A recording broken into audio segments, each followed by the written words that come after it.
আমার বাড়ি হচ্ছে যশোর জেলায়, একদম প্রপারেই টাউনেই, সদর জেলার। গ্রামের পরিবেশ হয়তো একটু আধটু ছিল, কিন্তু শহরের মতো করেই আমি বড় হয়েছি। কিন্তু যে মানে পরিবারে জন্ম করছি, আমরা হচ্ছে 2 ভাই, আমি 1 বোন, আমি সবার ছোট। জি। বাবা কি করতেন? আমার বাবা বিজনেসম্যান ছিলেন। আচ্ছা। বড় ভাই যখন মানে বড় ভাইয়া কি জিনিস সেটাও আমি বুঝি নাই, যেটা আমার ভাই আমার থেকেও 10 বছরের বড়। আচ্ছা আচ্ছা, বাবার মতোই বলে চলে। জি। আদর শাসনের দিক থেকে আমরা 3 ভাই 3 ভাই বোন 5 বছর করে করে গ্যাপ। ছোটবেলা থেকে আমাকে যখন 4 বছর বয়স, তখন সবাই যখন মানে স্কুলে যেত, আমি হয়তো তাদের পিছ ধরে স্কুলে চলে যেতাম। আমাকে ভর্তি তখনও করে নাই। আচ্ছা, ওকে। তখন আমার 4 বছর বয়স। তো তাদের সাথে যেতাম, কিন্তু এত হেলদি ছিলাম, হাঁটতে পারতাম না, সবাই কোলে করে নিয়ে যেত। আচ্ছা। তো সেখানে সবার ওই যে পড়া শুনে শুনে মুখস্থ, আমি হচ্ছে ক্লাসে দেখা গেল পড়া বলতে বলতে আমি সব বলে দিতাম। আচ্ছা। তখন টিচাররা মানে মাকে রেখে পাঠালেন যে আপনার বাচ্চা তো সবকিছুই পারে, ভর্তি করে দেন। শুরু হলো, কিন্তু সেটা আমার শিক্ষা জীবন শুরু হলো মাদ্রাসা দিয়েই। তো মাদ্রাসায় পড়া শুরু করলাম 4 বছর থেকেই। এভাবেই ক্লাস 5-এ যশোর জেলার একটা বৃত্তি ছিল, সেই বৃত্তিও পেলাম। আচ্ছা। এবং মাদ্রাসা বোর্ডে হচ্ছে আরেকটা বৃত্তি হতো। আচ্ছা। তখনও আমি ট্যালেন্ট পুলে 3rd হই। বাহ, তো ভালো স্টুডেন্ট ছিলেন বোঝাই যাচ্ছে। হ্যাঁ, আমি বরাবরই ভালো ছিলাম। 8-এ পড়ি, তখন থেকে আমার বাবা মানে কিছুটা অসুস্থ ছিলেন, বিজনেস করতেন, এবং তখন তো অনেক দূরে দূরে যেতেন, সিলেটে যেতেন, চিটাগাং, ইন্ডিয়া, তো মোটর পার্টসের ব্যবসা ছিলেন। তো সেখানে অনেকবার হচ্ছে ডাকাতি হয়, এরকম ডাকাতি অনেকবার হয়েছে, তাকে অজ্ঞান করে দেওয়া হয়েছে, মানে বিভিন্ন পয়জন বা এরকম টাকার শোগে এক প্রকাশে অসুস্থই হয়ে পড়ে আপনার বাবা। আমার বাবা। ওকে। তখনও সেই ওই সময় 99 সালে মানে আমি সবাই যাও একটু বুঝতো, আমি একটু মানে পড়াশোনাটাই ওইটাই ভালো বুঝতাম, আর কিছু আমার মধ্যে বাড়তি কিছু আমার মধ্যে ছিল না। আচ্ছা। বাবা অসুস্থ, আমাদের তখন থেকেই মানে আর্থিকভাবে ক্রাইসিস তৈরি হয়, শুরু হয়। পরে যখন ক্লাস 9-এ উঠলাম, তখন হচ্ছে হঠাৎ আমার বাবার মানে কি হয়েছে সেটাই ডাক্তার হচ্ছে বুঝতে পারে নাই। শেষ অবধি হচ্ছে তার মানে বিজনেস থেকে সমস্যা হওয়ার পরে যখন গাড়িতে করে আসে, ইঞ্জিনে কাছে বসছিলেন, যে গরম ভাপে তার পায়ে একটা ফুসকা উঠছিল। আচ্ছা। সেই ফুসকা থেকে এই পর্যন্ত মানে গ্যাংগ্রিন জাতীয় কি হয় না, খিচুনি হয়, এবং এইটুক মনে করেন পচে যাওয়ার মতো অবস্থা হয় এই হাঁটু পর্যন্ত। আচ্ছা আচ্ছা। ডায়াবেটিস ছিল কিনা ওনার? ডায়াবেটিসটা তো তখনও আমরা বুঝি না। ওকে ওকে।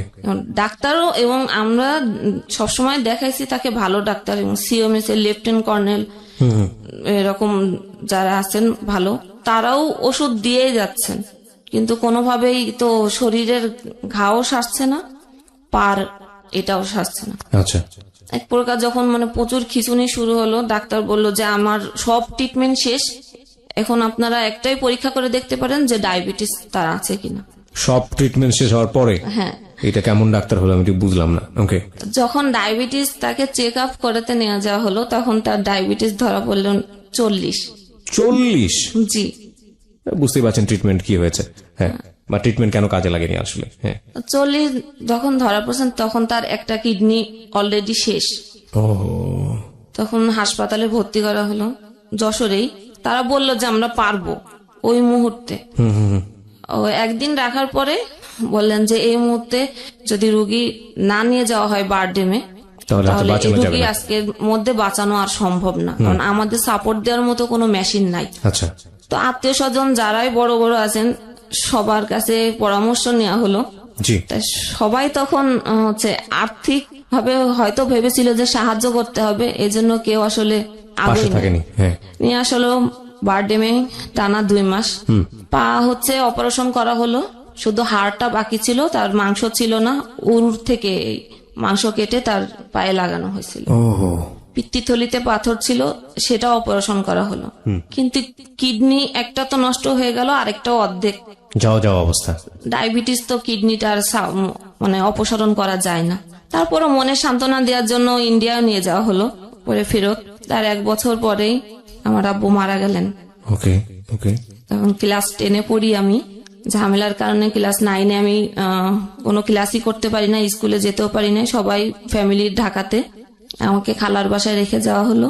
তারপরে যখন আব্বু মারা গেলেন, এরপরে আমার আম্মু মানসিকভাবে একটু ভেঙে পড়েন এবং সেও প্রচুর অসুস্থ হয়ে যায়। যাক, সেটা আমাকে এখন মানে শুরু হলো যে আমাকে বিয়ে দিতে হবে। আমার আম্মু শরীরের অবস্থা ভালো না, সে যে কোনো সময় মারা যেতে পারে। তাও আমি তো ক্লাস 9-এ সায়েন্স নিয়েছিলাম, তো আমার 8 অব্দি আমাকে টিচার দেয় না বাড়িতে। আমার আম্মাও পড়ে গেছেন, আব্বু পড়ালেখাটা একটু দেখতেন।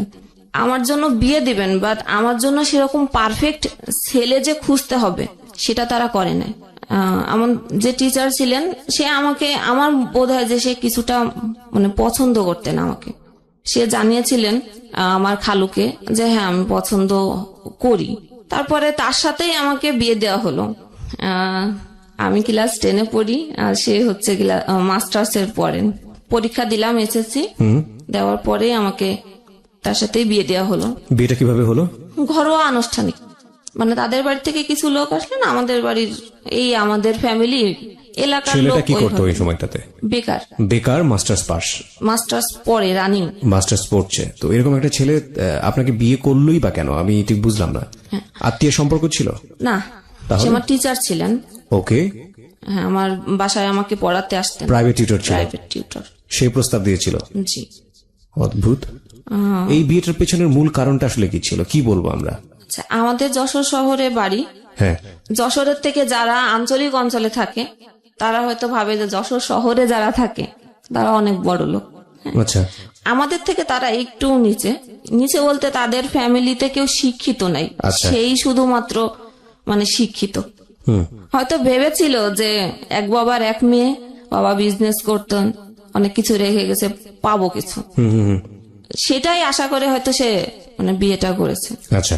কারণ সে আমার চেহারাও খুব ভালো দেখে নাই, যে জন্য যে আমি মানে ছোট থেকেই এই পর্যন্ত দাখিল পর্যন্ত মাদ্রাসায় আমি বোরখা পড়তাম। তার সামনে পড়তে বসলেও আমি ক্লাস 6-এর থেকে বোরখা পড়তাম এবং আমি আর কোনো ছেলে মানুষের ওইভাবে মুখ মানে দেখতো না, বাড়ির থেকে বেরোতাম না।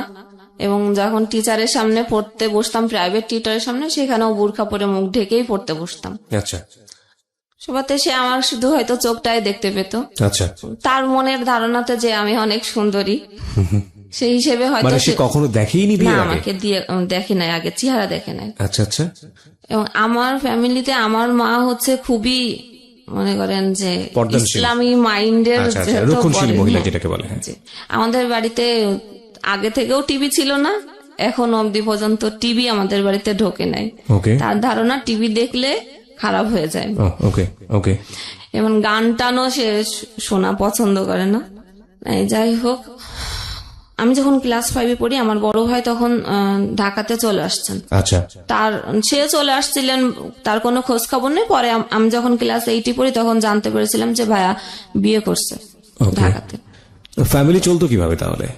যে বাবার বিজনেস, আর আমার আম্মা ঘরে টিউশনই করতেন, এইটা দিয়েই সংসার চলতো। জি। ওকে। এর মাঝখানে আপনার বিয়ে হয়ে গেল? হ্যাঁ, আমার ক্লাস।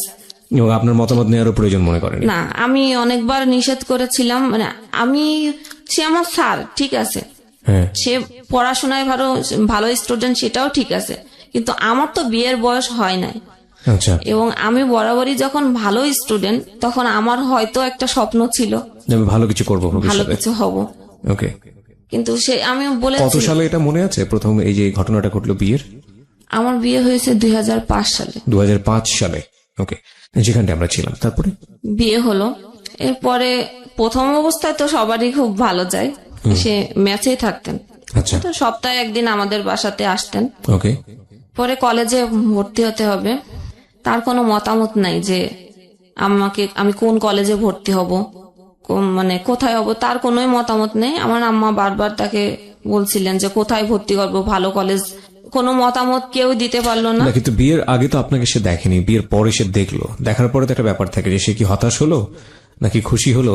প্রতিক্রিয়াটা কি ছিল? সেই তো আগে জানিয়েছিল যে না আমি তাকে পছন্দ করি, আচ্ছা, আমি তাকে বিয়ে করতে চাই। আচ্ছা, আমার জন্য আর অন্য কোথাও বা দ্বিতীয় কোনো ছেলেও দেখা হয় নাই। আচ্ছা।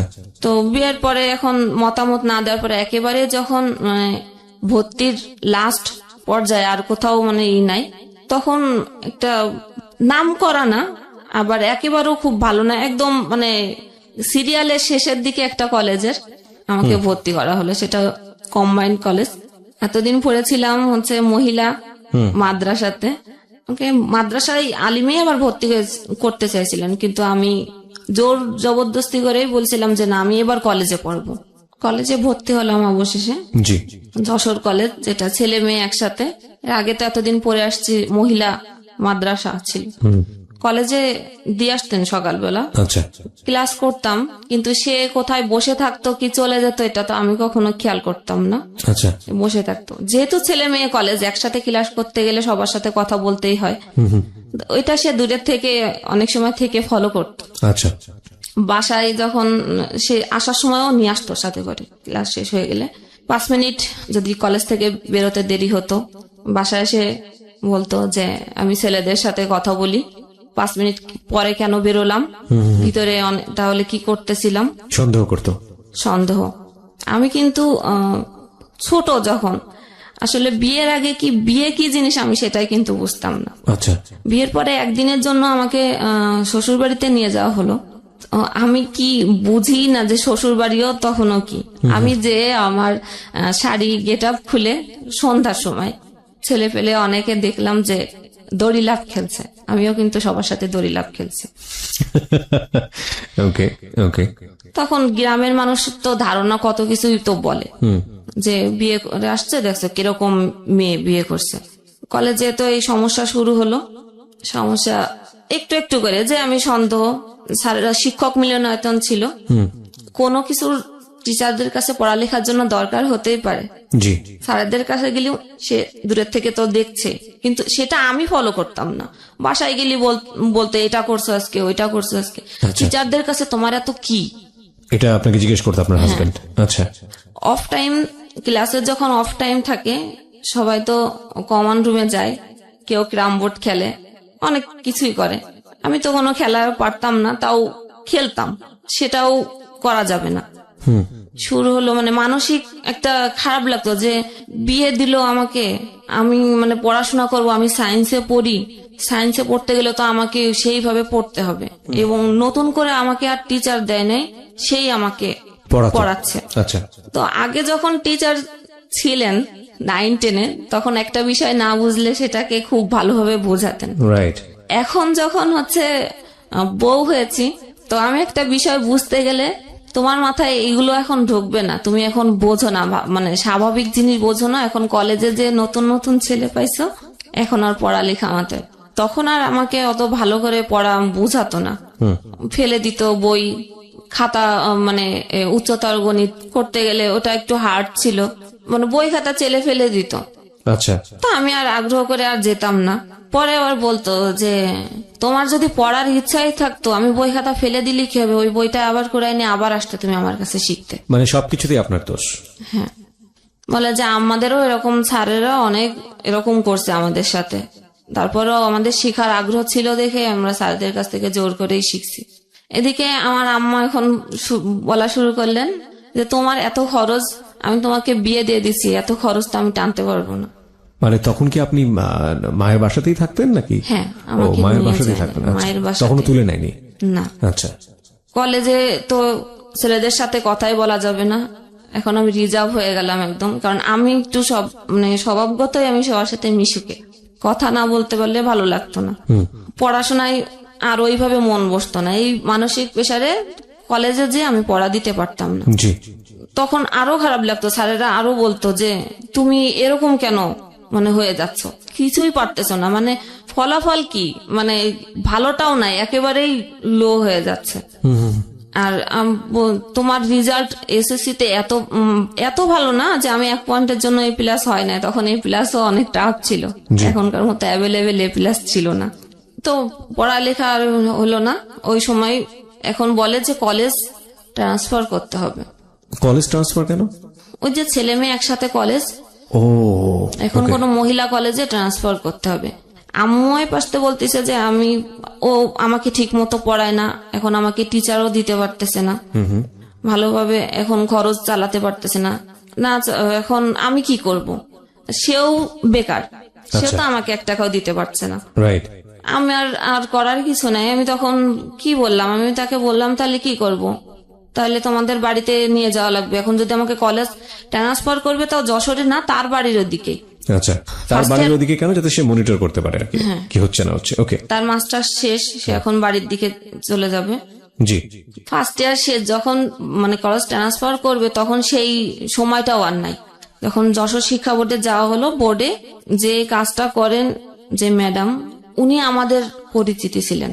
ম্যাডামকে যখন বলা হলো, ম্যাডাম বলল ঠিক আছে, আমি ব্যাক ডেটে আমি এটা করে দিচ্ছি। আচ্ছা, দিয়ে পাঠায় দিল সেই নোয়াপাড়া, অভয়নগর থানা, যশোর জেলার। ও মাই গড। ওকে, তারপর সেখান অভয়নগর যে বাজার, তার থেকেও আমার শ্বশুরবাড়ি আরো 2 কিলো ভিতরে ভ্যানে করে যেতে হতো। এই শহর থেকে একেবারে গ্রামে চলে গেলেন? একেবারে গ্রামে। এটা কি জীবনের প্রথম গ্রামে যাওয়া? জি। ওকে, তারপর সেখানে গিয়েছি, তাদের ধান চাল, আমি তো কখনো ধান চালের কাজ আমাদের এলাকাতেই ছিল না, জি, করিনি। তো ওখানে যে আমাকে এখন বলা হলো যে আমাকে সব কাজ করতে হবে, এবং পড়ালেখা তখন আর সে চাইছে না। নামে মাত্র সে ওইখান থেকে আমাদের বাড়ি থেকে দূরে সরাই নিয়ে আসছে, যাতে সে মেনটেন্স করতে পারে তার মতো করে। কলেজে যাওয়ার জন্য আমাকে টাকাও দিত না।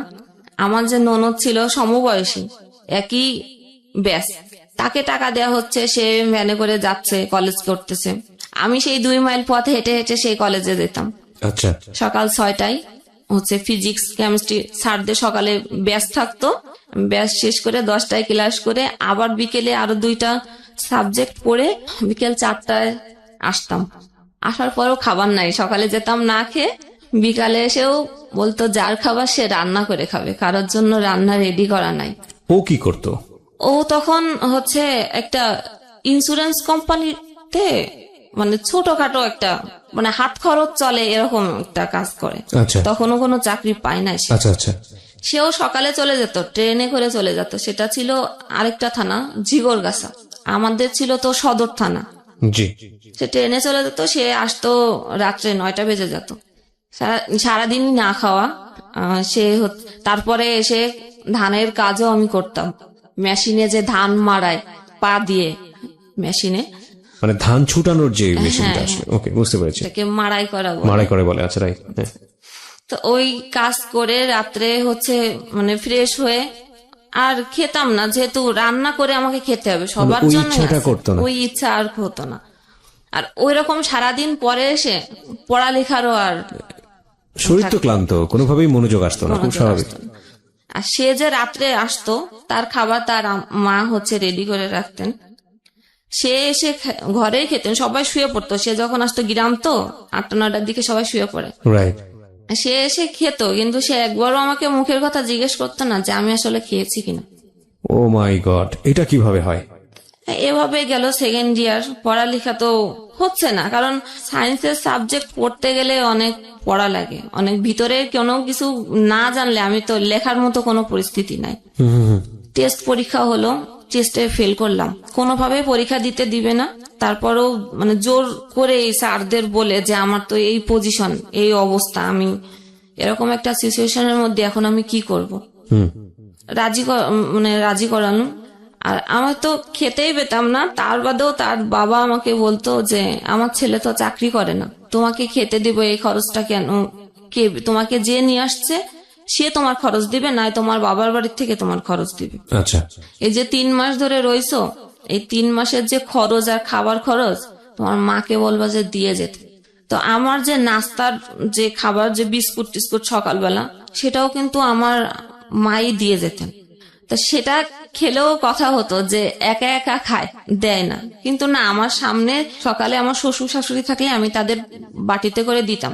গ্রামের মানুষরা আসলে সকালে চা বিস্কুট তো এভাবে খায় না। জি।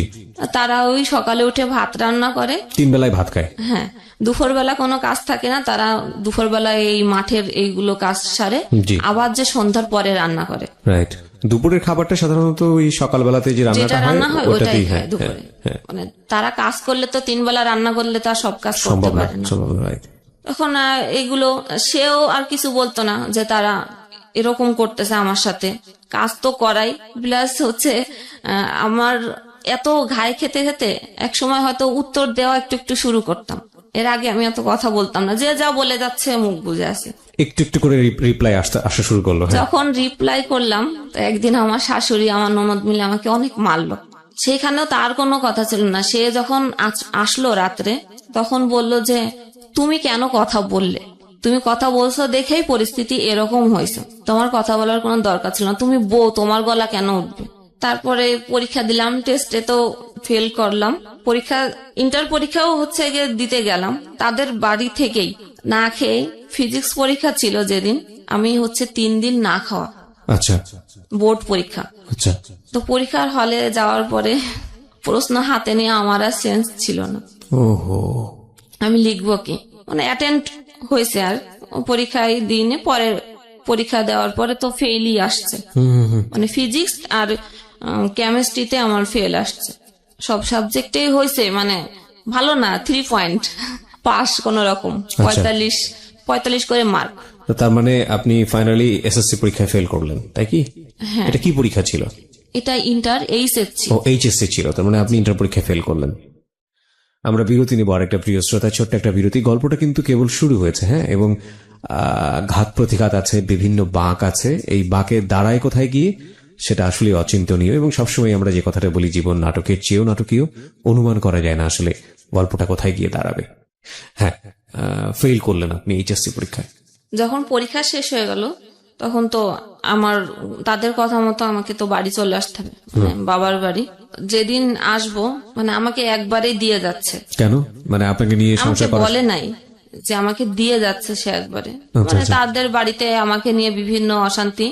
এবং তার মা এটা বলেছিল যে আমার মেয়ে যতদিন বিয়ে না হবে, আমার যে সমবয়সী যে মানে ননদ ছিলেন, ততদিন আমি ওই বাড়িতে আসতে পারবো না। ওকে, আমি থাকতে পারবো না। মানে আপনার ননদের বিয়ে হওয়ার পরে আপনার যেতে হবে ওখানে? যেতে হবে। এটা তো আমার শাশুড়ি তো আমাকে সবসময় বলতেন যে তোমাকে আমাদের পছন্দ না, যে পছন্দ করছে তুমি তার সাথে সবকিছু বুঝে নি। ওকে, ওকে। তারপর যেদিন মানে গোছানো হয়ে গেছে, তো আমি যদিও আমার সাথে এরকম করতো, তাও আমি একটু কেন যেন ভালো না অনেক মানে আগে ভালোবাসি না এভাবে, কিন্তু এখন একটু টান হয়েছে। আমি তাকে ছাড়া মানে কোথাও যেতে চেতাম না। শাশুড়িকে না, আমার হাজবেন্ডকে ছাড়া। ওকে। এখন আমাকে দিয়ে আসবে, আমি তাকে বারবার বলতেছি যে আমি যশোরে মানে সে অফিসে যাবে, আমাকে মানে যশোর স্টেশনে ড্রপ দিয়ে নামাই দিবে, কিন্তু সে ওই ট্রেনে চলে যাবে মানে ঝিগরগাছা। আচ্ছা। আমি বলেছি যে না, আমি এভাবে যাব না, আমাকে নিয়ে গেলে সাথে করে আমার বাড়িতে নিয়ে যেতে হবে। আর আমি তো জানি না যে আমি যে কয়দিন থাকি তুমি হচ্ছে মানে ঝিগরগাছা থেকে যশোর কাছে, যশোর থুয়ে তারপরে অভয়নগর, তা আমাদের এখানে অনেক কিছুদিন থাকো, তারপর আবার একবারে চলে যাব। সে কোনোভাবে মানে রাজি হচ্ছে না যে আমাদের বাড়িতে সে যাবে না, ইভেন সে আমাকেও দিয়ে আসতে যাবে না, সে স্টেশনে আমাকে নামাই দিবে। আচ্ছা। তা আমি তখন একটু জেদ করেই বসলাম যে তাহলে আমি দরজায় যে তালা লাগাবে আমি তালাটা দিব না, তালা আমার হাতে, তালার চাবি। তখন মানে সে আমাকে মানে মারে, মানে আমি রাগের শেষে তালাটা আমি চেলে দিছিলাম, ছুঁড়ে দেওয়ার পরে তালাটা যে তার কপালে লাগে, কপালে লাগলে এখান থেকে মনে করেন ব্লাড বের হয়।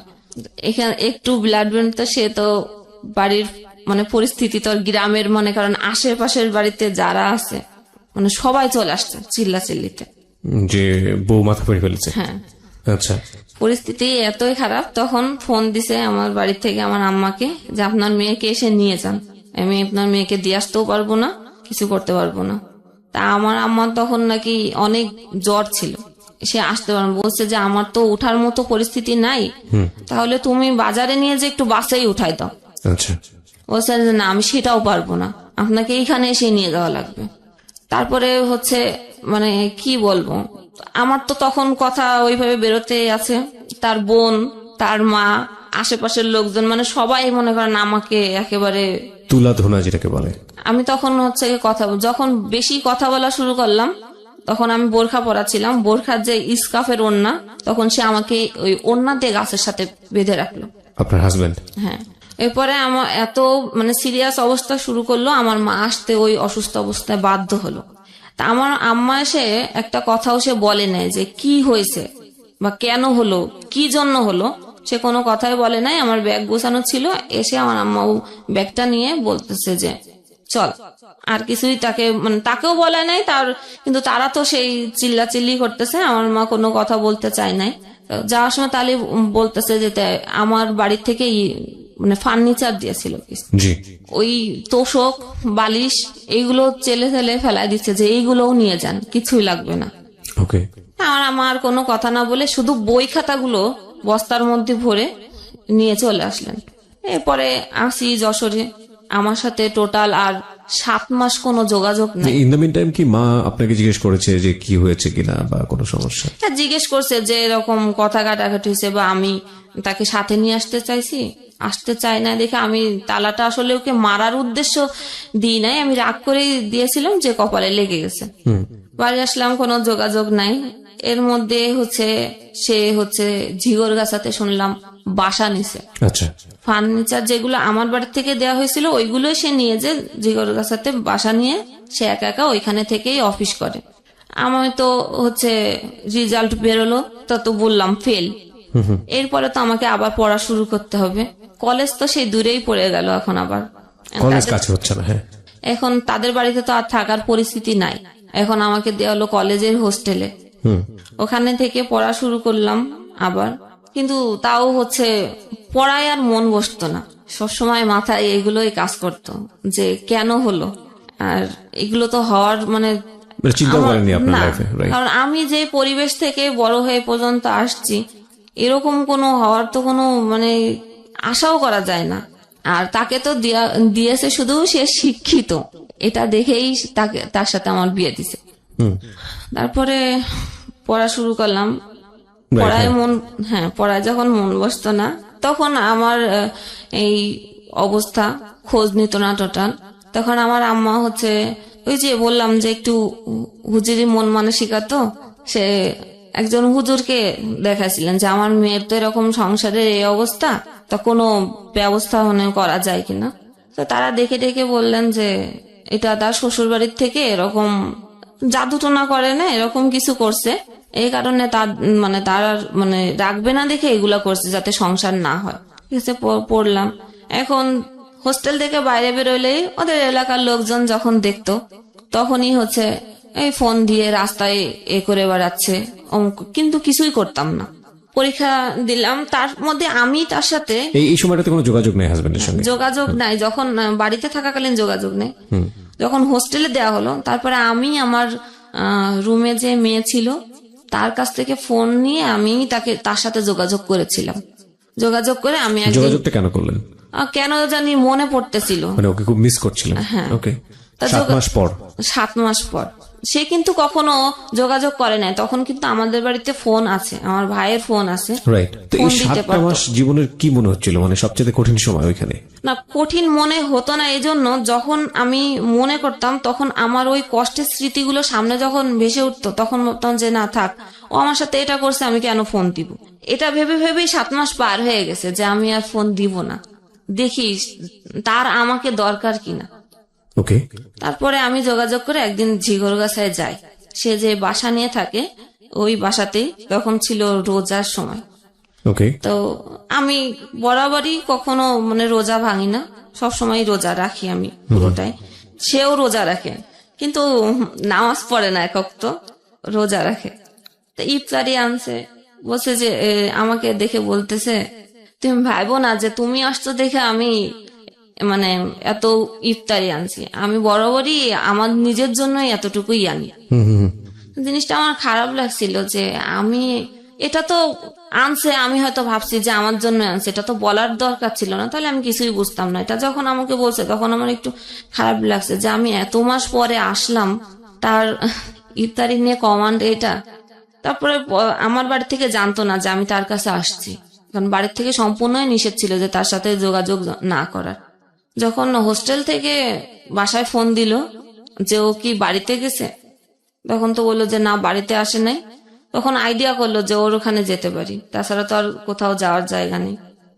আমার ভাইয়া তাকে হচ্ছে গিয়ে ফোন দিয়ে তাকে অনেক মানে রাপই করে যে আমার বোনকে না বলে কেন নিয়ে গেছিস, দিয়ে যা। পরে সে আমাকে ওই স্টেশনেই নামাই দিল, সে আর দিয়ে আসলো না। আবার গেলাম বাড়ি। এই যোগাযোগ হওয়ার পরে আমি তার সাথে তাকে এবার দেখার জন্য আকুল হয়ে থাকতাম বাড়িতে বসে, যে না আমি ওর কাছে যাবই। এই যাওয়াটা কতদিন পরে? 7 মাস 7 মাস পরে। এবং সেটা শুধুই আপনার নিজের ইচ্ছা, ও কোনো যোগাযোগ করেনি? ওর যোগাযোগ করেনি। ভালো লাগা থেকে, মানে ওর প্রতি একটা মায়া বা ভালোবাসা তৈরি হয়েছে সেখান থেকে। তারপরে পরে যে বললাম, রোজার সময় গেলাম, ইফতারি আনার পরে আমাকে যে এটা বলল যে এটা তুমি না থাকলেও আমার নিজের জন্য এতটুকুই, তুমি আসছো দেখে যে তোমার জন্য যে বেশি কিছু নিয়ে আসছি এটা কিন্তু না। ওটা শোনার পরে আমার একটু মানে মনের আঘাতই লেগেছিল যে আমি 7 মাস পরে আসছি, তার ভিতরে কোনো খুশি বা কি। এগুলো তো বলার দরকার নেই, তাই না? সাধারণ মানুষকে আপ্যায়ন করলেও তো যেভাবে করা উচিত সেখানে এই ধরনের কথা বলা উচিত। আমার কথা হলো যে তুমি যদি আমার জন্য নাও এনে থাকতা তাও তো এটা বলার দরকার ছিল না। তারপরে আমার বাড়ি থেকে জানতো না, আমি তার না জানাই চুরি করে আসছিলাম তার কাছে, কারণ আমার বাড়ির থেকে নিষেধ ছিল। আবার বাড়িতে গেলাম, তারপর ওখান থেকে আবার হোস্টেলে চলে যাওয়া হলো। হোস্টেলে ওইভাবেই স্বাভাবিক চলতেছিল। এখন তার সাথে টুকটাক মানে কথা হয়, ওই রুমমেটের মোবাইলে ফোন করে, ওইখান থেকেই মানে কথা বলি। ওই সময়টাতে কি বলছিলেন, মানে আবার নতুন করে একসাথে সংসার শুরু করবেন? হ্যাঁ, তার মধ্যে যে তার কথা হলো যে বাবা মাই হচ্ছে আমাদের দুইজনের মধ্যে বড় ফ্যাক্ট। তোমার মাও একটা ফ্যাক্ট আর আমার মা বাবাও একটা ফ্যাক্ট। আমরা তো দুইজনের জায়গা থেকে ঠিকই আছি। আর আমি তোমার সাথে যা কিছু করেছি আমার বাবা মায়ের জন্য আমি তোমাকে কিছু করতে পারি নাই, কারণ তাদেরকে অখুশি করব কিভাবে। এই কারণে আমি সবসময় নীরবতা পালন করতাম, ভাবতাম যে হয়তো এটাও হতে পারে। তারপরে হচ্ছে সে চাকরি পেল ইউনিয়ন পরিষদ সচিব। আচ্ছা। সেখানে তার প্রথম পোস্টিং হলো যশোরের মনিরামপুর থানা। আচ্ছা। সেখানে সে বাসা নিল। আমি তো হোস্টেলেই আছি, আমাকে বলল যে এরকম আমি বাসা নিচ্ছি, আমার বাসায় এসে দেখে যেও। আচ্ছা ঠিক আছে, একদিন যাব। আমাকে ঠিকানা দিল যে এরকম এরকম। তো একদিন সকাল বেলায় আমি মানে বৃহস্পতিবার হলে সবাই বাড়ি চলে যেত, তা আমিও বৃহস্পতিবার বাড়ির নাম বলে আমি রওনা দিয়েছি। অভয়নগর থেকে ওইখান থেকে ভিতরের থেকে মনিরামপুর যাওয়ার মানে কাছে। আমি ভোরবেলা যে হাজির হলাম, সেই ঠিকানা মতো নক করলাম, দেখলাম সে ঘুমের থেকে উঠছে। তো বললো যে আসতো তো থাকো, থাকতে বলছে। আমি একবারেই থেকে গেছি যে আপনি একটা সুযোগ চাচ্ছিলেন যে কোনো ভাবে ওর সঙ্গে থাকা। যেহেতু আমার বাড়ি থেকে যে বারবার বলতেছে যে তোমার খরচ, পড়ালেখার খরচ তো কে বেয়ার করবে, এমন সে চাকরি পাইছে, তাকে বলো। থাকলাম সেখানে। সেই যে মানে আমাকে আনার আগে যে ফোনে যেই কথা, যে যতটুকু ভালোভাবে যে আমরা আবার এক হবো, বা যেই ভালো যে আমাদের কোনো আমরাই ঠিক আছি, বাবা মার ফ্যাক্ট ছিল, কোনো সমস্যা না। থাকলাম সেই পুরনো এগুলো আবার নতুন করে আবার শুরু হলো। এর মধ্যে আমার তো ইন্টার পরীক্ষা সেকেন্ড টাইম দিব। সেকেন্ড টাইম আমি আমার মতোই পড়েছি, তার কাছে হেল্প নিই নাই। ওই যা আগে পড়া ছিল সেটা নিজে পড়েছি। ওখান পড়ার পরে আমি পরীক্ষা ওর ওইখান থেকেই আমি ওই অভয়নগর যে পরীক্ষা দিতাম। 2টা পরীক্ষা দিয়ে ওখানে থাকলাম। সেই একই অবস্থা, টর্চার, মারধর। তারপরে একদিন আমাকে কি মনে হলো যে শবে বরাত, চলো শবে বরাতে একা একা নামাজ পড়বা, তোমাকে দিয়ে আসি যশোরে হচ্ছে খুব ভালোভাবে এত মিষ্টি করে যে দিয়ে আসলো আমাকে। আমের সময় ছিল, আম টাম কিনে দিল। ওই যে দেওয়ার পরে আর কোনো যোগাযোগ নেই। আমাকে বললো যে তুমি হচ্ছে সুজির বরফি বানাও, আমি সন্ধ্যার সময় আসবো। সেই সন্ধ্যা আর হয় নাই, সে আর আসলো না। তাকে ফোন করা হলো, সে কোনোভাবেই বললো যে না আমি যাব না তোমাদের বাড়িতে, গেলে তোমার মা এসেই বলে আমি যাব না, তুমি এখানেই থাকো, আমার বাসায় আসার দরকার নেই। সে বলছে সে সকালে দিয়ে আসছে। ওইটা বলার পরে আমি ওই সময় বলার পরে আমি তখনই আবার বাসে উঠে চলে গেছি এখানে। সে অফিস থেকে ফিরে এসে দেখে আমি বাসায়। কি ব্যাপার, তোমার না বললাম যে তুমি আসবা না এখানে, তোমার রেখে আসলাম, তুমি কেন আসলে? এই আবার শুরু হলো। তারপরে আমার মাকে একদিন ডেকে নিয়ে আসলো, আমার মাও এসে আমাকে নিয়ে যেতে পারে নাই, আমি যাই নাই।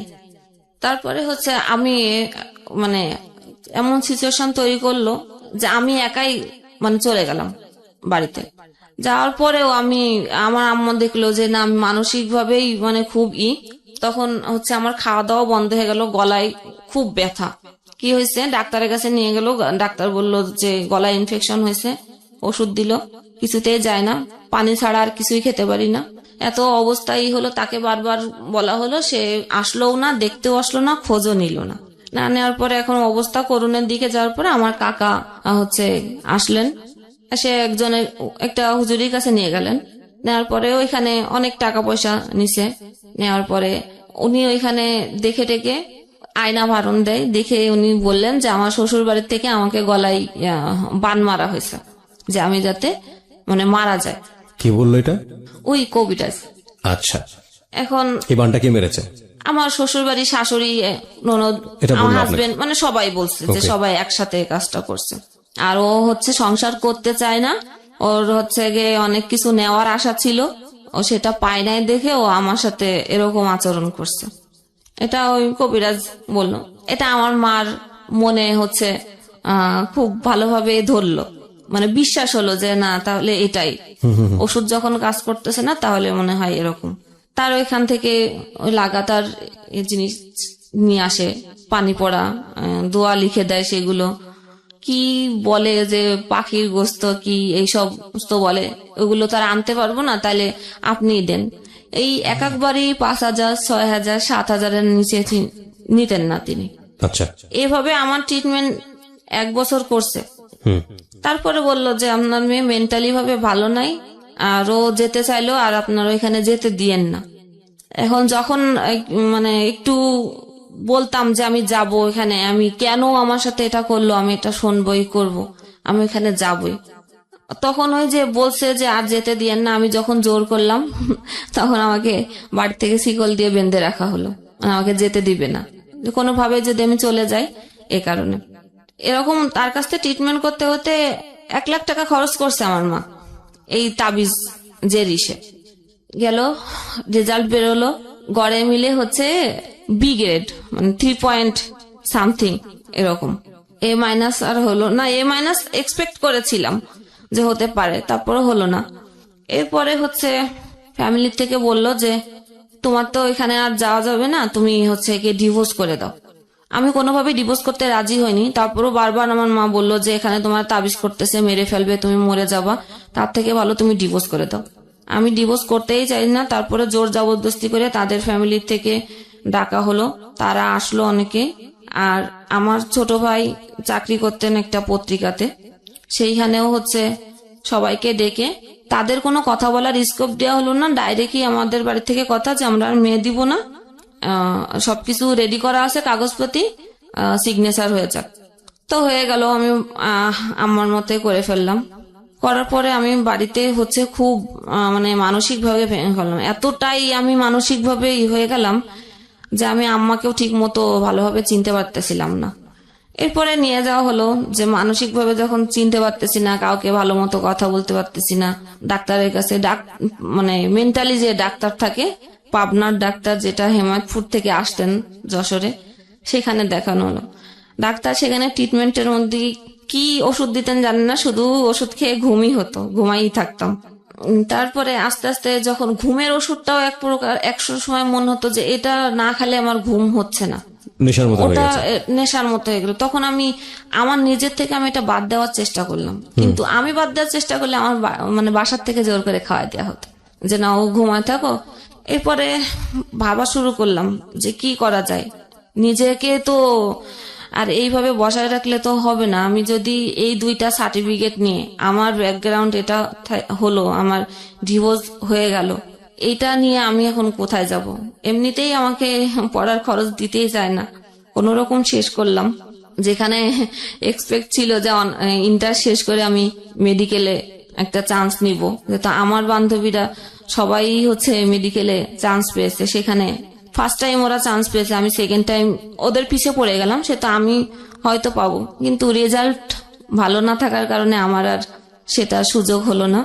তখন ভর্তি পরীক্ষার জন্য ট্রাই করা শুরু করলাম, আর নিজেকে এন্টারটেইনমেন্ট দেওয়ার জন্য বাড়িতে তো টিভি ছিল না, ওখানে যশোরে শুধু FM শোনা যেত 2টা স্টেশন। এন্টারটেইনমেন্টের জন্য আমি রেডিও FM শুনতাম, ওকে, গান শুনতাম। আমার ফ্যামিলি থেকে তো এটা নিষিদ্ধ ছিল, অনেক হেডফোন কেটে কেটে ফেলে দেওয়া হয়েছে। আমি এমন একটা অ্যাডিক্টেড হয়ে গেছিলাম FM এর প্রতি যে আমি ঘুমাইতেও এই কানে সবসময় থাকতো। কানে থাক। আচ্ছা মোহনা, তারপর? এরপরে ভর্তি পরীক্ষা দিলাম বিভিন্ন ভার্সিটিতে। আলটিমেটলি আমার জগন্নাথ ভার্সিটিতে চান্স হলো, কিন্তু বাড়ির থেকে কোনোভাবে আমাকে দিল না ভর্তি করে। আচ্ছা, না দেওয়ার পরে আমি কবিরাজি ট্রিটমেন্ট চলছে এদিকে? হ্যাঁ চলছে। এগুলোর প্রতি আমি বিরক্ত ছিলাম, কিন্তু উপায় ছিল না। যেহেতু পানি খাবো, সেই পানির মধ্যে হয়তো মিশাই দিয়ে রাখতো। আচ্ছা, খাবারের মধ্যে। এটার মূল কারণটা কি ছিল? যে আমাকে যে কিছু একটা করা হয়েছে উল্টাপাল্টা, সে কারণে তোমাকে হচ্ছে। আর আমি এত কিছু আমার সাথে করার পরেও আমি তার প্রতি অ্যাডিক্টেড কেন, আমি বারবার কেন তার কাছে ছুটে যাই। তোমরা তো চাচ্ছিলে এক হতে, আলটিমেটলি ও চাচ্ছিল না নাকি তুমি চাচ্ছিলে শুধু? তার কথা হলো যে সে কেন ডিভোর্স দিবে, সে কখনোই মুখ থেকে এটা বলবে না, তাহলে তো তার অনেক টাকা দেওয়া লাগবে।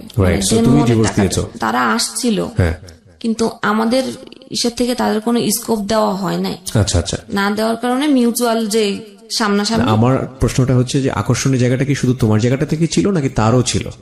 তুমি যে তার কাছে বারবার যাচ্ছ? না, আমারই ছিল, একদম সলো তোমারই, একতরফা। এই কারণে তোমার ফ্যামিলি ট্রিটমেন্ট করাচ্ছে, কবিরাজি ট্রিটমেন্ট, যাতে তোমার কিছু একটা করেছে যে কারণে তোমার এই আজকে অবস্থা। ওকে, হ্যাঁ বলো। আমি সবসময় এক্সপেক্ট করতাম যে আমার মা আমাকে অনেক ভালোবাসবে, তার কাছ থেকে আমি অনেক আদর স্নেহ পাবো, তার কাছ থেকে আমি মানসিক ভাবে ইন্সপায়ার হব সে আমাকে। কিন্তু আমার মায়ের কাছ থেকে আমি এটা কোনোভাবেই পেতাম না। তখন আমার মধ্যে আরো অন্যরকম কাজ করা শুরু করলো। আমাকে আমার লাইফে এত কিছু হয়ে গেল, এখন তো আমি আরো বেশি এক্সপেক্ট করি যে আমাকে বেশি আদর করবে, বেশি কিছু দিবে, কিন্তু আমি সেটা আর পাচ্ছি না তার কাছ। আম্মুই তো আমাকে বারবার বললো যে এরকম পরিস্থিতি থেকে বেরোনো, তুমি ডিভোর্স দিয়ে দাও। এখন এই পরিস্থিতি যশোর দক্ষিণবঙ্গের আমাদের ওইখানে বড় মাইকেল মধুসূদন বিশ্ববিদ্যালয় কলেজ, সেখানে চান্স পেলাম কেমিস্ট্রিতে। দিকে ডাক্তার যখন পাবনার ডাক্তার দেখাইছিলেন, উনি বলছিলেন যে তুমি আর মাথায় ব্রেনকে চাপ নিবা না, আর কোনো পড়াশোনা টোটালি বিরত থাকো, পড়াশোনা এখন আর করো না। কিন্তু আমি পড়ালেখার জন্য নিজেকে তৈরি করতেছি যে না, আমাকে এর মধ্য থেকে বেরোতে হবে, তাই আমাকে পড়তে হবে। সে যে কলেজে পড়তো আমি ওই কলেজেই ভর্তি হয়েছি। মানে আপনার এক্স হাজবেন্ড যে কলেজে পড়তো? যে কলেজে সে এতদিন পড়ালেখা করেছে, আমি সেই কলেজেই ভর্তি হলাম। তো কলেজে আমি যেতে পারতাম না। আমি তখন ফোন, এরপরে আমাকে ফোন দিছে ফার্স্ট ইয়ারেই থাকতে, ওই ফোন নম্বরটা ছিল। এমন কোনো জায়গা নেই যে আমার ফোন নম্বরটা সে ছড়ায় নাই, এমন কোনো লোক নাই যে আমাকে আমি নতুন কলেজে, আমি কলেজের ফার্স্ট গেট থেকে ঢুকলে পিছন থেকে ব্যাক সাউন্ড শুনতাম খারাপ, আজে বাজে কথা বলতো। হ্যাঁ, একসময় প্রথম গেট থেকে ঢুকাই বাদ দিয়ে দিলাম, পিছনের গেটের থেকে ঢুকতাম, পিছনের গেট থেকে ক্লাস করে বেরোয় যেতাম। টিউশনি শুরু করলাম, পড়তেছিলাম। এখন এদের কথার প্রেসার, বাড়ির প্রেসার, আর কলেজের বাইরে রোডে ঘাটে এত প্রেসার, এবং ফোনে মানুষের এত টর্চারিং। ফোন করে বলে যে আপনার রেট কত, এইগুলো বলতো ফোন করে করে। এইগুলো আর নিতে তখন দেখছি যে না, আমার পক্ষে একদম ভাইরাল করে দিচ্ছে আমাকে যে আমি একটা খারাপ মেয়ে। এইগুলোর প্রেসারে আমি একদম মানসিকভাবে আরো ভেঙে পড়ি। চলে আসলাম কলেজ ট্রান্সফার করে ঢাকাতে। এই চাপগুলো, সামাজিক এইসব চাপের কারণে? আচ্ছা। তখন সেকেন্ড ইয়ার শেষ করেই আমি মিরপুরে চলে আসি, বাংলা কলেজে ট্রান্সফার হয়। আমার বড় ভাই থাকতেন তো ঢাকাতে, তার কাছেই আসলাম। আসার পর একটা কিন্ডার গার্ডেনে ঢুকলাম। কিন্ডার গার্ডেনে আসলে বেতন কত তো জানেন, 1,000 টাকার বেশি দেয় না। ওখান থেকে 2টা টিউশনি, ইনকাম ছিল 4,000 মাসে। ভাইয়াকে দিতে হতো ঘর ভাড়া 2,500, খাবারের জন্য 1,500। সে আমাকে ফ্রি খাওয়াবে না। জি, আপন ভাই, বড় ভাই, আমার থেকে 10 বছর সিনিয়র। কদিন পরে শুরু হলো যে ভাবির দিক থেকে আমার জন্য খরচ বেশি হয়ে যায়, খাওয়াতে পারবে না, এখানে এটা করে কেন তোমার বোন, ওখানে ওটা। আমাকে ডিরেক্টলি বলে না, আমার ভাবির সাথে আমার কোনো তর্ক হয় না, কিন্তু ভাইয়ের সঙ্গে হচ্ছে। ভাইয়ের সাথে করে। ভাই আবার ওইটা ফোন দিয়ে আম্মাকে বলে, আম্মা ফোন করে আমাকে কথা ঘুরে আমার কাছে আসে। আচ্ছা আচ্ছা। আমার কথা হলো যে আমি তো অবুঝ না, আমি তো বুঝি, আমাকে বলো যে এটা এই সমস্যা, তুমি এটা এভাবে করো না, এটা এইভাবে করো, শেষ। এত ডাইভার্ট করে সে কথা। এক সময় ভাবি একদিন দেখি কান্না করতেছে বিকেল বেলা। কি হয়েছে ভাবি তোমার? কিছুই বলে না। রাত্রে সে মানে ভাইয়ার সাথে সেই গ্যাঞ্জাম। পরে আম্মু আমাকে ফোন দিয়ে বলে যে তুমি আলাদা হয়ে যাও। কেন, কি হলো? যে তোমাকে খাওয়াতে পারবে না, তোমার ভাইয়ের সংসারে অশান্তি হচ্ছে তোমার জন্য। আচ্ছা আচ্ছা। ঠিক আছে। আমাকে বই কেনার জন্য আমার খালাতো ভাই আমাকে টাকা দিয়েছিলেন 2000। তো আমি আর বই না কিনে ওই সময় হাড়ি পাতিল চাল টাল যা লাগে ওগুলো কিনে নিয়ে আসছি। ওইগুলো কিনে নিয়ে আসার পরে সে সন্ধ্যের সময় আসলো, রোজা, সেদিন সেকেন্ড রোজা। ভাইয়া সন্ধ্যের সময় আলাদা হয়ে গেলাম একদিন, সে একদিনে কোনো খোঁজ নিল না, তার রুমের সাথেই রুম, সে খোঁজ নিল না যে আমার বোন যে আলাদা হয়ে গেল, সে কি রান্না করলো, কি খেলো, কোনো কথা নেই। সন্ধ্যের সময় এসে বলতেছে যে আমাকে টাকা দে। আমি টাকা দিব মানে আমি টাকা কোথায় পাবো? সে আমাকে ওই টাকা চাওয়ার জন্য যে কথা বললাম, সে আমাকে এত মারলো। ছোট ভাই? আমার বড় ভাই, যে তার সাথে খায়। তো ঘরে আলনা ছিল, আলনা ভেঙে ওই কাঠ দিয়েই আমাকে মারলো। এই কানে এমন একটা থাবা মারলো যে কানের পর্দাই ফেটে গেছে। ও আর কি বলতেছে এরপরে আমি আর কিছুই শুনতে পাচ্ছি না, কারণ এক কান তো বন্ধ হয়ে যায়, আরেক কানও বন্ধ হয়ে গেছে, দুই কানে আর কিছু শুনতে পারতেছি না। ও তো আমাকে মারতেছেই। আমি মানে একদম মানে শুনতে না পারলে আমি কি রিয়াক্ট করব? আমি আর রিয়াক্ট করতে পারছি না। মারটার খেলাম। ঘর যেভাবে মানে টাকা খোঁজার জন্য একটা মানুষের ঘরে ডাকাতি করলে ঘরের যে অবস্থা করে, ও সে অবস্থা করছে ঘর। আচ্ছা। এবার ছোট ভাই তো তারাবি পড়তে গেছে, ও এসে দেখে যে ঘরের এই অবস্থা। কি হয়েছে? বললাম টাকা চাইছে, আমি দিইনি দেখে আমার সাথে এই বিহেভ। পরে আম্মাকে ফোন দিল। আম্মা আসলেন ঢাকা থেকে, এই যশোর থেকে ঢাকায় আসলেন, কিন্তু আম্মা কোনো রিয়াক্ট আর করলেন না যে কেন করলো এই। ডাক্তার তখন দেখলাম কানের থেকে ব্লিডিং হচ্ছে। ব্লিডিং হওয়ার পরে বুঝলাম যে আমি কেন শুনতে পাচ্ছি না। এরপরে ডাক্তার দেখালাম পিজিতে। কান দেখে বলেছিল যে আর মানে পর্দা জোড়া লাগবে না, কিন্তু লেগে গেছে কোনো কারণে। ওখান থেকে এবার আমাদের বলা হলো যে বাসা চেঞ্জ করে চলে যেতে। তা আমার এক কলিগ আমাকে বাসা দিলেন, বললো যে মেয়ে কলিগ, ওনার বাসা বললো ছোট একটা রুম আছে, তুমি আমার বাসাতেই থাকো, সমস্যা নেই। থাকলাম এখানে। এবার ওইখান থেকে চাকরিও চেঞ্জ করে আমি মিরপুরেই চলে আসলাম, দারুসালাম থানার এদিকে চাকরি। এখানেও আরেকটা স্কুলেই আসলাম। 4th ইয়ার পরীক্ষা শেষ হলো। তো আম্মু বললো যে অনেকদিন তো থাকছিস, আয়। মানে আমার মার কথা হলো যে আমি মা, আমি সন্তানের মানে ভালোর জন্য করতেছি, যা করতেছি এটাই রাইট, তোমার কথা বলার কোনো স্কোপ নেই, বা আমার যে কি ইচ্ছা এরকম কোনো ইচ্ছা প্রকাশ করার মতো জায়গা নেই। আচ্ছা। তখন আবার সেই একই ওইরকম নোংরা কথা টুকটাক বলেই। আমি ওই নোংরা কথাগুলো আমি কখনো মানে করতে পারি না। ওই যাওয়ার পরে একই অবস্থা। এরপরে আমার একদিন রাগ হলো, আমি তাকে বলেই বসলাম যে আমার যে ডিভোর্স হলো, আমাকে তো কিছু টাকা দিয়েছিল, মানে কাবিনের যে টাকা। এখন তো যখন আমি এই কথাটা বলি তখন 2013 সাল, আমার ডিভোর্স হয়েছে 2007 সালে। তা এত বছর আমার টাকা তো আমার মা আমার কাছ থেকে বলেই বলছিল, কিন্তু টাকাটা আমার হাতে দেয় নাই, তাদের কাছে দিছেন।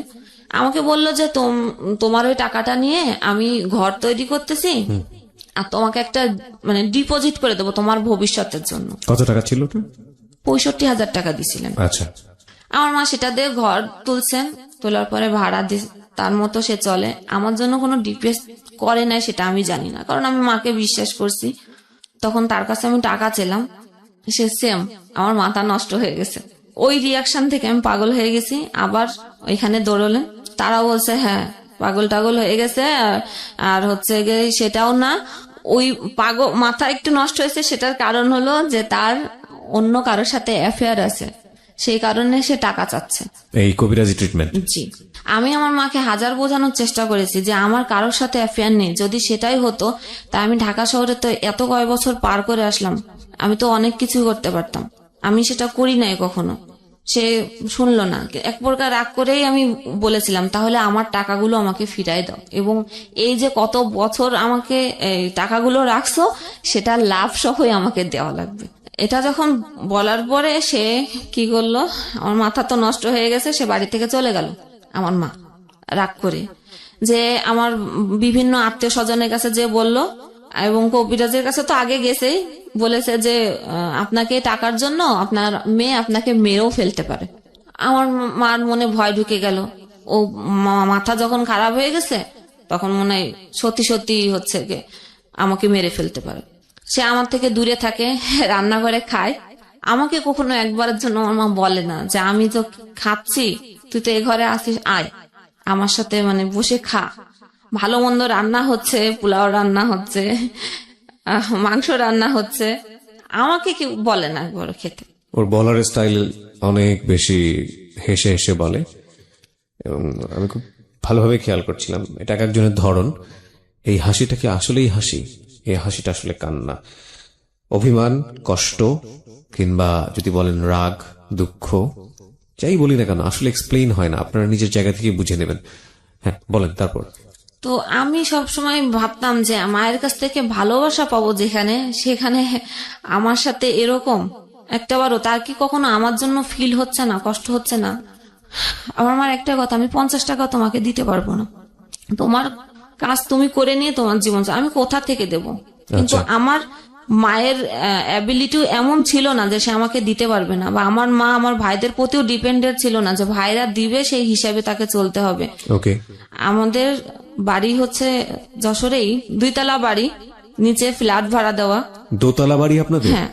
তারপর ওই এইরকম অবস্থা? নিচে ফ্ল্যাট ভাড়া দেওয়া, 2 পাশে 3 শেড ঘর করা, সেখানে ভাড়া দেওয়া। এবং আমার ভাইয়াও টাকা দেয় আম্মুকে। আমার আম্মার একার খরচ তো আর আসলে অত লাগে না, সে কি আমাকে পারে না দিতে? কিন্তু সে আমি চাইলে দিচ্ছে না, কিন্তু আমি দেখতেছি যে কবিরাজের বাসায় 5,000, 6,000, 10,000ও যদি লাগে, ইভেন যদি তার ধার করাও লাগে, সেটা সে দিয়ে আসছে অন্ধবিশ্বাস থেকে। হ্যাঁ, ধার করেও সে টাকা দিয়ে আসছে। তখন আমি রাগ করে চলে গেলাম। আমি প্রথম ফার্স্ট আমার চাচা বাড়িতে। আমার মানে এত বছর জীবনে আমি চাচা, মামা, ফুপু, খালাতো ভাই বোন বা কারোর সাথে কখনো মিশতে দেওয়া হয় নাই। ভাই বোনের যে কি সম্পর্ক, কি টান, বা এক জায়গা হলে কত মানে মানুষ উপভোগ করে আনন্দ, সেটা কখনো করি নাই। তো গেলাম, সেখান থেকে খোঁজ পেল আমার খালু, বললো যে তুই আমাদের বাড়িতে বাসায় আয়, তো কি হয়েছে দেখি। ওখানে যে থাকার পরে সেই একই অবস্থা। আম্মু খালু এগুলো বিশ্বাস করে না, কিন্তু খালামণিকে আম্মু চুপি চুপি ওই জিনিসগুলো দিয়ে আসে, যে ঠিক আছে তোর এখানে আছে, তুই এগুলো খাওয়াস ওকে, পানি টানি এগুলো। আমি একদিন ফলো করলাম যে আমার মা যে জিনিসগুলো আমাকে বাসায় খাওয়াতো, সে জিনিসগুলো আমি খালার বাসায় ওই যে ময়লার ঝুড়িতে আমি দেখতে পেলাম। তখন আমার জিনিসটা খারাপ লাগলো যে এইখানেও আমি আসছি, এখানেও এই অবস্থা, তাহলে এখানে থাকা যাবে না। তারপরে খালা আমাকে একটা কথা বলছিল, ওইটা আমার বেশি হার্ট করছিল, যে বাবা নাই তো অসহায়, এই কারণে রাখছি, মা কি করবে। তা আসলে অসহায় জিনিসটা আমাকে হার্ট করছে। ফাইনালি আমি আবার বাড়িতে গেলাম আম্মুর কাছেই। আম্মা তো বাসা থেকে আমাকে দেখেই বললেন যে ও যদি এই বাসায় থাকে, আমি এই বাসায় থাকবো না। শীতকাল, সন্ধ্যের সময় সে চলে যাচ্ছে আমাকে দেখে, সন্ধ্যের সময় আসছি। তা এত শীত, আম্মা চলে যাবে ঘরের থেকে, দরকার নাই, ঠিক আছে আমি বাইরে থাকতেছি। আমি সারা রাত শীতের মধ্যে, সোয়েটার নেই, কোনো কিছু নেই, আমি সারা রাত সিঁড়িতে বসে থাকলাম। আমার মা ঘরে ঠিকই ঘুমালেন লেপের মধ্যে। সেখানে ভাইয়াকে ফোন দিলেন ঢাকায়, যে ওর তো মাথা খারাপ হয়ে গেছে, এখন কি করবি কর, আও তো আমাকে মেরেই ফেলবে। আমি অমুককে দেখাইছিলাম, সেখানে এই কথা বলছে, তুই আয়। ভাইয়া ওই রাত্রে রওনা দিল ঢাকা থেকে। আসলো সকালবেলা, এসে দেখে যে আমি দাঁড়ায় আছি উঠানে। তো মানুষজন ডেকে বলল যে দেখেন, একটা সুস্থ মস্তিষ্কের লোক কখনো এই শীতের মধ্যে সারা রাত কি বাইরে থাকতে পারে? তাহলে বোঝেন সবাই যে আমার মা যেটা বলে সেটাই রাইট কিনা, যে ও আসলে তাহলে পাগল হয়ে গেছে। তাই আমি পাগল হয়ে গেছি। আম্মাকে ওই সময় ও কি করলো, ব্যাগটা গুছাইনে পাঠাই দিল কোথায়। আমি আমার মার পিছ পিছ দৌড়াইছিলাম রাস্তায়, যে তুমি যেও না, আমি তোমাকে কখনো মারবো না, আমি এটা করতে আসি নাই, আমি মারতে চাই নাই, আমি কেন মারবো, তুমি তো আমার মা, আমি তোমাকে কেন মারতে যাব। সে আমার কোনো কথা শুনল না, চলে গেল। বাসায় থাকলাম। বড় ভাইয়ের এখানে আসলেন ঢাকাতে। এখান থেকে কি বুদ্ধি পেয়ে গেছেন, আমি বাড়িতেই একা একাই, কোনো চাল না, কোনো কিছু না, কোনো কিছুই রেখে যায়নি, খাবার কোনো কিছু, রইছি আমি একা। আমার ছোট ভাই আমাকে অনেক মারলো যে তোর জন্য আমার মা এই বাড়িতে থাকতে পারে নাই, তোকে এই বাড়িতে আর থাকতে দিব না। তাহলে আমি কোথায় যাব সেটা জানি না, তুই কোথায় যাবি, কোথায় যে থাকবি, তুই কি খারাপ জায়গাও যদি চলে যাস সেটাও আমাদের দেখার দায়িত্ব না। তারপরে পাশের বাড়ি থেকে একটা ছেলে এসে ও বললো যে থাকবে, ও থাকুক, আপনি মানে কিছু করেন না। আমার কাছ থেকে ফোন ছিল, ফোনও নিয়ে নেওয়া হলো। আমার কাছে একটা টাকা, কিছু টাকা ছিল, সেটাও নিয়ে নিল, গেল। ছোট ভাইয়া চলে গেল আবার ঢাকাতে। ও যে পৌঁছাইছে আর বড় ভাই আবার হয়তো রওনা দিছে, আমি জানি না, যেহেতু আমার কাছে ফোন নাই, কোনো কিছু আমি জানি না। সকাল ভোরবেলা দরজা নক করছে, তারপরে খুলে দেখি যে ভাইয়া, বড় ভাইয়া এসে আমাকে রড দিয়ে অনেক মারলো। লোহার একটা রড ছিল, সারা শরীরে রক্ত জামা। কি আমাকে কেন মারতেছো? তো টাকা চাইছো, একটা ছেলের সাথে সম্পর্ক, প্ল্যান করে আসছি আমি, এগুলো চাকরি টাকরি ছেড়ে দিয়ে প্ল্যান করে বাড়িতে আসছি যে টাকা পয়সা নিয়ে আমি চলে যাব। তা আমি টাকা চাইছি, ভালো কথা, টাকা নিয়ে নেয় না। টাকা, মা ছিল না বাসায়, মা চলে গেছে, তুই হচ্ছে টাকা চুরি করছিস। আমি টাকা চুরি করছি? কত টাকা? 50,000 টাকা। আমি চুরি করছি? আমি চুরি করলে আমি ঘরে কেন? রাইট। আমি চুরি করলে তো আমি নিয়ে চলে যেতাম, তাহলে আমি কেন? আমি যদি প্ল্যান করে থাকতাম, কারোর সাথেই চলে যেতাম, তাহলে তো আমার উপযুক্ত সময় ছিল যে বাড়িতে কেউ নাই, আমি তো নিয়ে চলে যেতাম। যখন সে আমার কোনো কথাই শোনে নাই, প্রচুর আমাকে মারলো এবং বাইরে থেকে তালা লাগা চলে গেল। যে আমার আব্বুর একটা ফ্রেন্ড ছিল পাশে, তাকে ডেকে আনলো। আনার পরে তাকে বললো যে আম্মা বলছে যে ও হচ্ছে ঘরে সোনা গহনা ছিল, সেগুলো চুরি করে পাস করছে, আর 50,000 টাকা ছিল, সে টাকা ও পাস করে দিছে। তা আমি বলছি এটা কে বলছে? বলছে মা বলছে। আমি বলছি আম্মা বলছে? আমার বিশ্বাস হয় না, কারণ আমি এত বছর, সে আমাকে মানুষ করছে, আমি চোর কি আমার হাত টাকা নেওয়ার অভ্যাস আছে কিনা একমাত্র সেই ব্যক্তি আমাকে বলতে পারবে যে আমি কেমন। তা আমার মা যদি বলে থাকে যে আমি চুরি করছি, তাহলে আমি বাড়ি থেকে হচ্ছে গিয়ে চলে যাব। তা বলছে ঠিক আছে, আম্মাকে ফোন দিচ্ছি। আর প্রতিবেশী যারা যে কাকু, তারা বসাই আমার সামনে। তা আমি কাকুর কাছে রিকোয়েস্ট করছি যে আমার তো মারতে মারতে আর জায়গা রাখে নাই, তো তারপরও আমি মানে বাড়ি ছেড়ে যাই না। যদি আমার মা আমাকে এই কথা বলে যে আমি চুরি করছি, তাহলে আমি আজকে এখনই এই মুহূর্তে আমি চলে যাব, কারণ আমার আর বলার কোনো ভাষা নেই, এর কোনো উত্তর আমার কাছে জানা নাই। ফোন দিল, লাউডে দিল। হ্যাঁ, আমার মা ওই পাশ থেকে বলছে যে আমার ঘরে 50,000 টাকা ছিল, ও চুরি করছে, গহনা ছিল 5 ভরি, সেটা ও নিছে। আমি আর কোনো রিয়াক্ট করলাম না, বললাম আচ্ছা কাকু ঠিক আছে। কাপড় চুপড় নিলাম, বাট আমার সার্টিফিকেট গুলো কেড়ে নেওয়া হলো। আমার ভাই আমার সার্টিফিকেট গুলো কেড়ে নিল, দিল না।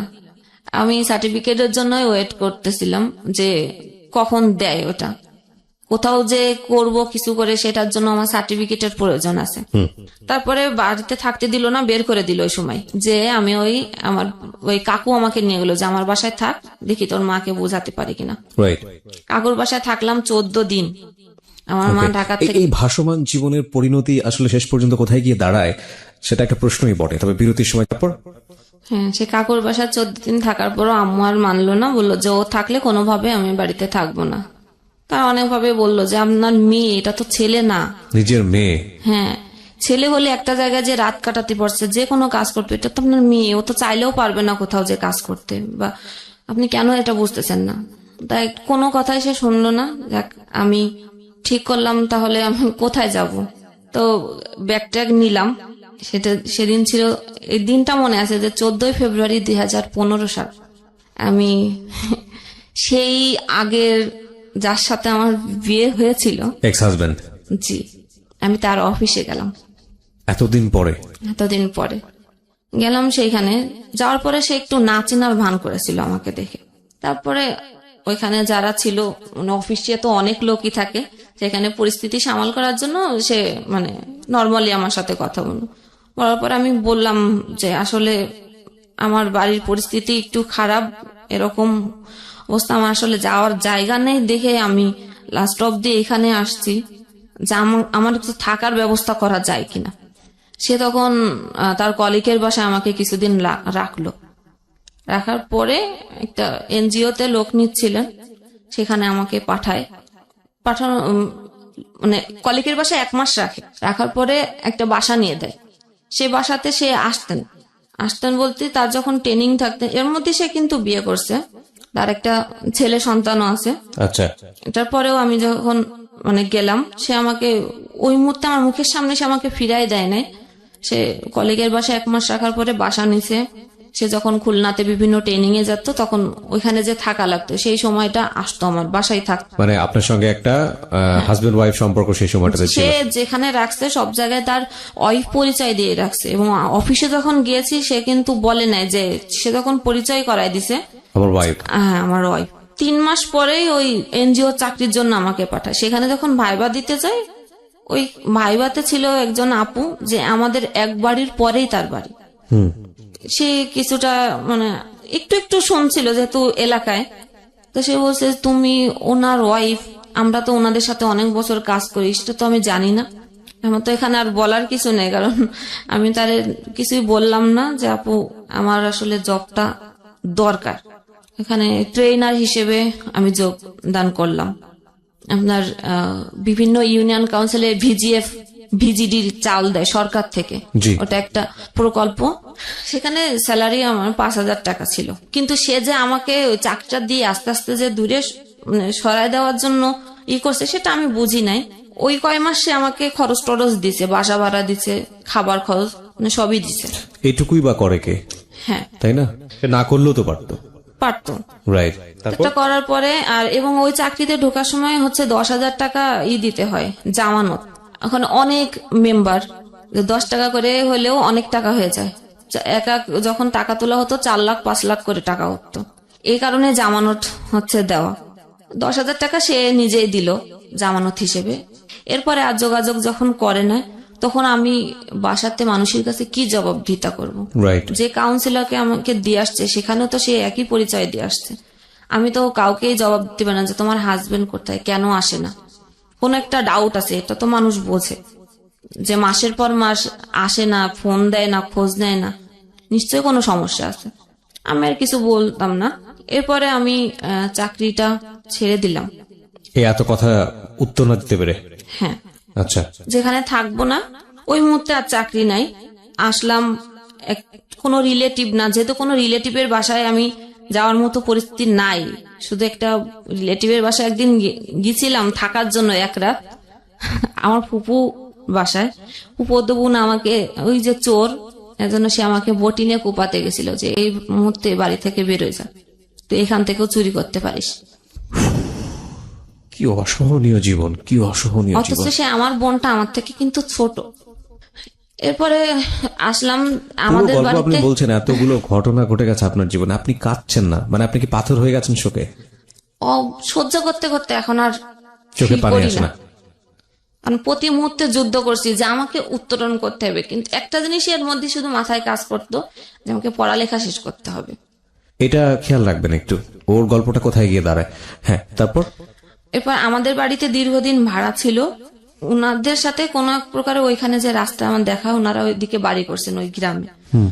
উনাদের বাড়িতে যে আমি থাকি 1 মাস, উনারা অনেক ভালো।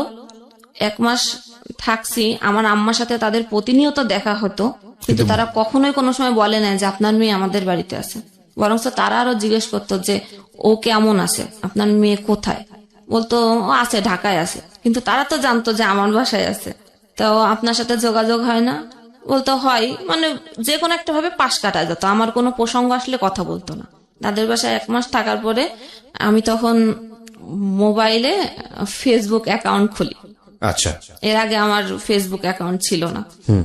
তো ফেসবুকে ফ্রেন্ড লিস্টে নক করতাম ফ্রেন্ড যারা ছিল, যাদের চিনতাম না জবের জন্য। ফাইনালি একজন আমাকে বলল যে হ্যাঁ জব দিতে পারি, শর্ত আছে। কি শর্ত? টেক এন্ড গিভ, যেটা এখন চলে, সবাই জানে যে টেক এন্ড গিভ কি। তো আমি সেই মুহূর্তে ভাবলাম যে আমি কখনো এত কষ্ট ফেস করছি, কখনো এইরকম কোন নোংরা জিনিস আমার মাথায় কাজ করে নাই। কিন্তু আমাকে তো জবের এখন দরকার। তখন আমি মানে রাজি হলাম, কিন্তু আমার মনে ছিল যে আমি জবটা নিব, তারপরে আমি তাকে টেকনিক্যালি অ্যাভয়েড করে যাব, এরকম কোনো ইচ্ছে, মানে আমি তার সাথে 2 নম্বরই করব, এটা এরকম একটা ইচ্ছে। আচ্ছা, ফাইনালি আমি আবার ঢাকায় আসলাম। তো যেদিন আমি মানে ঢাকায় আসছি সবকিছু নিয়ে, আমি ঢাকায় এসে কোথায় থাকবো, কোথায় উঠবো আমি নিজেও জানি না। রাত্রে রওনা দিলাম। অন্য সময় আমাদের ওদিকে হচ্ছে ফেরি পার হতে হয়, নদী ঘাট পার হতে হয়, অনেক জ্যাম থাকে। রাত্রে রওনা দিলে সকালে ফেরিতে ওঠে। ওদিন কোনো জ্যাম নাই, পুরো এসে রাত 2টার সময় নামাই দিছে কলাবাগান। এখন আমি কোথায় যাব? ওখানে মনে হয় সম্ভবত স্কয়ার হাসপাতাল। আমি হাসপাতালেই বসে বসে ভাবতেছি যে এখন আমি কি করব। আমাকে তো যে জবের জন্য আমাকে ডাকছে ওইখানে আমার ইন্টারভিউ দিতে যেতে হবে। ফোন টিপছি আর ভাবছি যে কি করব। ফোন টিপতে টিপতে একটা ভাইয়ার নাম্বার চোখে পড়লো। আমার বান্ধবীর বিয়েতে যে পরিচয় হয়েছিল বরযাত্রীর, ওইখান থেকে আমি তার নাম্বার নিয়েছিলাম। সে আমার নাম্বার জানে না, যে আমি ঢাকায় থাকি, কখনো যদি ঢাকায় যাও দেখা করো, এরকম। ওই নাম্বারে আমি ফোন দিলাম, দিয়ে বললাম যে ভাইয়া আমি তো এরকম ঢাকাতে আসছি, আমার একটু প্রবলেম আছে, আপনি আমাকে একটু থাকার জায়গা ম্যানেজ করে দিবেন, টাকা পয়সা নিয়ে আপনার হেল্প করা লাগবে না, জাস্ট একটু থাকার ব্যবস্থা। সে বললো ঠিক আছে। তখন ভোর ভোর হয়েছে। সে বললো যে আমি আসছি। সে থাকে ফার্ম গেটে।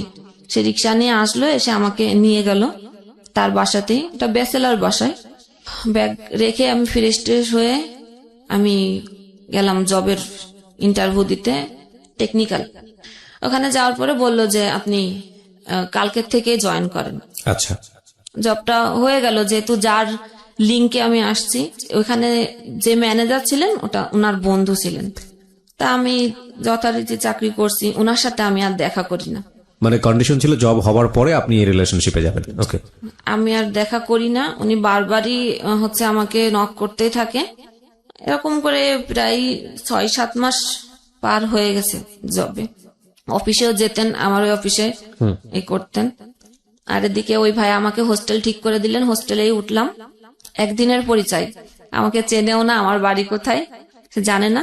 সে আমাকে হেল্প করলো। হচ্ছে জব ভালোভাবে চলছিল। ওটা প্রেশার দেয়া শুরু করলো।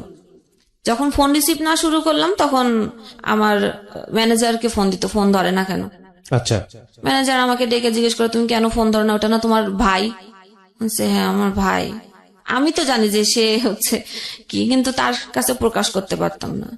একদিন বাধ্য হয়ে আমার ম্যানেজার স্যার খুবই ভালো ছিলেন, যে মেয়েদেরকে যথাযথ সে সম্মান দিতেন। আচ্ছা, তা আমি বললাম যে আসলে উনি আপনার বন্ধু, আমি আপনাকে সত্য কথাই বলি যে এরকম একটা সিচুয়েশনে আমি পড়ছি। এখন সে তো রীতিমতো আমাকে এই করতেছে, এবং সে আমি যে ঢাকায় আসব তিনি আগের থেকে আমার জন্য বাসা ঠিক করেছিলেন, কিন্তু আমি জানি না। এবং সে সেখানে বাসা ঠিক করার পরে সেই 6-7 মাস পরে এসে বলে যে আমি তো বাসা ঠিক করেছিলাম, যখন ফোন ধরি না, যখন দেখছে যে না আমি তাকে অ্যাভয়েড করতেছি, তখন বলতেছে যে এই 6-7 মাসের বাসা ভাড়া আমাকে দিতে হবে। আচ্ছা, আমি কেন দিব বাসা ভাড়া? যে তুমি তো না করো নাই। আমি আসছি কি আর কখন আসবে সেটা তো আপনি জানতেন, তাহলে আপনি কেন আমাকে না জানায় বাসা কেন ঠিক করলেন? আমি তো আপনাকে একবারও বলিনি যে আমার জন্য বাসা ঠিক করেন আপনি। এই বাসার টাকার হ্যাম্পার আমার পরে দিতেই আছে, এবং যার বাসা হচ্ছে নিচে সে স্থানীয় একজন লোক, সে নাকি তাকে হুমকি দিচ্ছে এই সে করবো টাকা না দিলে। আমার ম্যানেজারকে জানালাম, ম্যানেজার বললো যে তুমি টেনশন করো না, আমি এটা হ্যান্ডেল করতেছি, যেহেতু ও আমার ফ্রেন্ড তো আমি এটা হ্যান্ডেল করতেছি। যখন আমার ম্যানেজারকে দিয়েও তার কোনো কাজ হলো না, তখন বলে যে অফিসে লোক পাঠাবো, এই করব, রাস্তাঘাটে অনেক কিছু করব। একটু ভয় পেতাম। এর মধ্যে হচ্ছে আমি মাস্টার্স ভর্তি হয়েছিলাম বাংলা কলেজে। না, আমি যখন ওই যে এনজিওতে ভর্তি এই চাকরিতে ঢুকলাম, তখন আমার মাস্টার্স এর ভর্তির ডেট আসলো। আচ্ছা, তখন আমি জানতাম না যে আমি ভর্তি হতে পারবো না, মানুষের কাছে টাকা ধার নিয়ে আমি ভর্তি হয়েছি। এর মধ্যে তো ভর্তি ওইখানে ঢাকায় চলে আসছি জবের জন্য। যশোরে ভর্তি? যশোরে ভর্তি। আচ্ছা, আসলাম। এখন পরীক্ষা দিতে, পরীক্ষার সময় সে এরকম শুরু করলো। আমি আমার ম্যানেজারকে বারবার বলছি যে আমি তাহলে চাকরি ছেড়ে দিই, এরকম যখন সমস্যা হচ্ছে। তা বললো যে না, তুমি কেন চাকরি ছাড়বা, তুমি যাও পরীক্ষা দিতে যাও, নি টেনশনে। আমি পরীক্ষা দিতাম, অফিস করে রাত্রে রওনা দিতাম, সকালে নামতাম, পরীক্ষা দিতাম, পড়াশোনা নাই, পরীক্ষা দিতাম, আবার আমি গাড়িতে উঠে ব্যাক করতাম। এভাবেই একদিন পর একদিন আমি এরকম জার্নি করে করে পরীক্ষা দিছি। পরীক্ষা দিলাম যুদ্ধ করেই, তার মধ্যে আবার এদিকে এই প্রেসার। অফিসে যারা ডিরেক্টর থাকেন উনি ছিলেন, আমি ছিলাম প্রশাসন বিভাগে। প্রশাসন বিভাগের ম্যানেজার আলাদা, এক্সিকিউটিভ ডিরেক্টর আলাদা, প্রোডাকশনের ম্যানেজার আলাদা, এবং আমি ছিলাম ওয়েলফেয়ার অফিসার হিসেবে। ওয়েলফেয়ার অফিসারের কাজ হলো, ওটা একটা গার্মেন্টস ফ্যাক্টরি। ওয়েলফেয়ারের কাজ হলো সেই একই, সমস্ত মহিলা কর্মীদের ট্রেনিং দিতে হবে, জি, এবং তাদের ভালো মন্দ, তাদের ম্যাটারনিটি সুবিধা, তাদের ছুটির সুবিধা, এবং তাদের যে টাকা পাওনা দিই, জি, এইগুলোর সব ফ্যাসিলিটি কি সেটা আমাকে ডিট করতে হবে কোম্পানির সাথে। মালিক পক্ষের লোক থাকে আলাদা, আমি হলো তাদের পক্ষের লোক বা কনভেনার বা রিপ্রেজেন্টেটিভ। জি। তো মালিক পক্ষের থেকে বলতো, কি মেয়ে নিয়ে আসছে, চেহারা ভালো না, সুন্দর মেয়ে লাগবে। মানে আমার জায়গা যে আগে ছিল সে সুন্দর ছিল এবং তাদের সাথে সময় দিত। আমার ম্যানেজারকে বারবার বলতো, তুমি এটা কি মেয়ে নিছো, একটা সুন্দর, যারা ওয়েলফেয়ার সবার সাথে কাজ করবে তাকে তো সুন্দর দেখতে হবে। তো ম্যানেজার বলতো যে আমার তো কাজের দরকার, একজন শিক্ষিত মেয়ে লাগবে, প্লাস যে কাজ করতে পারে আমার তাকে লাগবে, আমার চেহারা দিয়ে কি করবো, সেটা সাপোর্ট দিত আমাকে। এবং যখন অফিস অনেক রাত করে অনেক সময় শেষ হয়ে যেত, তখন সে তার বাসায় দিকেই আমাকে নিয়ে আসতো, ছোট বোনের মতো দেখতো সে। সেটাও তাদের চোখে ডাউট লাগছে যে ম্যানেজার সবসময় ওকে সাপোর্ট করতেছে, এদিকে ওরা টাকার জন্য প্রেসার দিচ্ছে, বলতেছে যে টাকা দিব নাই, ওকে দেখা করতে বলো, সেখানেও ও সাপোর্ট করতেছে। তাহলে আমাদের এতদিনের বন্ধুত্ব সম্পর্ক, আর সে 2 দিন চাকরি করতে গেল, তুমি তাকে বাঁচাচ্ছ কেন? তাহলে নিশ্চয় তোমার সাথে ওর কোনো রিলেশন আছে। ওকে, এই কথা বলতেছে। তখন ম্যানেজার হয়ে তুমি যখন তোমার কাছে বলে কোনো লাভ নেই, তখন এক্সিকিউটিভ যে ডিরেক্টর তাকে বলা হবে। সেখানেও তারা ফোন দিল যে ওই মেয়ে এই সেই, প্রকারে আমি ভালো না, আপনার ম্যানেজার এরকম সাপোর্ট করতেছে। এবং তাদের দিক থেকেও একটা কথা ছিল যে আমার চেহারা ভালো না, সব মিলায়ে এমন একটা পরিবেশ তৈরি হলো যে আমার কাজ করাটা একদম। এবং ম্যানেজারকেও ডেকে তাদের বলা যে তোমার ওই মেয়ের সাথে এই সে আছে, তোমার ওয়াইফকে জানাই দিব। এখন কেউ তো ফ্যামিলিতে এরকম একটা নিতে চাবে না। আমিও ভাবলাম যে আমার জন্য তার কেন হবে, সে তো আমাকে কখনো খারাপ চোখে দেখে নাই, আর আমাকে তো কোনো খারাপ অফারও সে কখনো দেয় নাই, তাহলে আমি কেন আমার জন্য তার ক্ষতি হতে দিব। নিলাম আমি জব ছেড়ে দিলেন? জি, জব ছেড়ে দেওয়ার পরে আমি যে কোম্পানিতে চাকরি করতাম সেই কোম্পানির নাম কিন্তু বাংলাদেশে, আপনিও খুব ভালো করে জানেন। এই সময় আমি আর নতুন করে চাকরি পাচ্ছি না, যেখানেই আমি চাকরির জন্য কথা বলতেছি সেখানে সেই একই সমস্যা, গিভ এন্ড টেক। আমি কখনো এটার কাছে মাথা নয়। এর মধ্যে তো মনে করেন 2 বছর, আমি তো বাড়ি থেকে চলে আসছি 2 বছর হচ্ছে। 2 বছরের মধ্যে আমাকে কেউ একবারও খুঁজলো না, আমাকে কেউ একবারও ফোন দিল না, কেউ ভাবলো না যে এই মানুষটা যে বাসার থেকে চলে গেল, একটা মেয়ে মানুষ কোথায় গেল, খাচ্ছে কি না খাচ্ছে। 2 বছরের মধ্যে 4টা ঈদ গেছে, বাকি সব দিন হচ্ছে গিয়ে আমি বাদ দিলাম যে আমাকে কেউ মনে করে নাই, কিন্তু ঈদের দিনও কি আমার মনে পড়ে নাই? হ্যাঁ, বলুন। তো এটা ফিল করতাম। ফিল করে আমি আমার নাম্বার থেকে ফোন দিলে আমার মা কখনো ফোন রিসিভ করতো না, অন্য আননোন নাম্বার থেকে ফোন দিয়ে আমি চুপ করে থাকতাম, শুধু একটু কণ্ঠ শোনার জন্য, যে মার কণ্ঠ একটু শুনবো। যখনই আমার কখনো হ্যালো শব্দটা শুনতো, যখনই বুঝতে পারতাম আমি, তখনই ঠিক ফোনটা কেটে দিত, আর কখনো আমার ফোন ধরতো না। এবং আমার ভাইও না, আমার বড় ভাই তো আমাকে টোটালি ওই সময়ই, সেই 2 বছর আগে আমার সাথে কথা বলে নাই। এখনো অব্দি আমার বড় ভাইয়ের সাথে আমার কোনো রিলেশন নাই, সে আমাকে আদৌ খোঁজে না। সে বলে যে আমার কোনো বোন নাই, আমার বোনের কোনো প্রয়োজন নাই। তারপরে তো হোস্টেলে আসি, কোনো জব পাই না। আমার যেটা জমানো ছিল, যতটুকু চলার দরকার ছিল, শেষ। এখন আমি কি করব? আমাকে তো আসলে এখন মনে হলো যে না, একজন সাথী প্রয়োজন জীবনে চলার পথে। যে আমি তো একা, আমাকে যে এরকম পারতেছে সে সেইভাবে আমাকে বলে যাচ্ছে, খারাপ কথা থেকে শুরু করে অফার দেয়া থেকে শুরু করে খারাপ, আমি কোনো ভালো কিছু পাই নাই। তখন এই যে কোম্পানিতে আমি চাকরি করতাম, এই কোম্পানিরই একজনের সাথে আমার পরিচয় হয়েছিল। পরিচয়টা এরকম যে আমি পরীক্ষা যখন মাস্টার্স পরীক্ষা দিতে যাচ্ছিলাম তখন অবরোধ ছিল, জি, কোনো গাড়ি নাই। আমি কিভাবে যাব তাকে বলেছিলাম, সে আমাকে ঘাট পর্যন্ত পৌঁছে দিয়েছিল। তারপরে আমি বাইকে করে করে আমি যশোর পৌঁছাইছি, যেখানে গাড়িতেই যেতে লাগে 7 ঘন্টা, বাইকে করে করে যশোর পৌঁছায়। ওই সময় পরিচয়, কথা বলার এক পর্যায়ে আমি তার সম্বন্ধে হয়তো অত কিছু জানতাম না।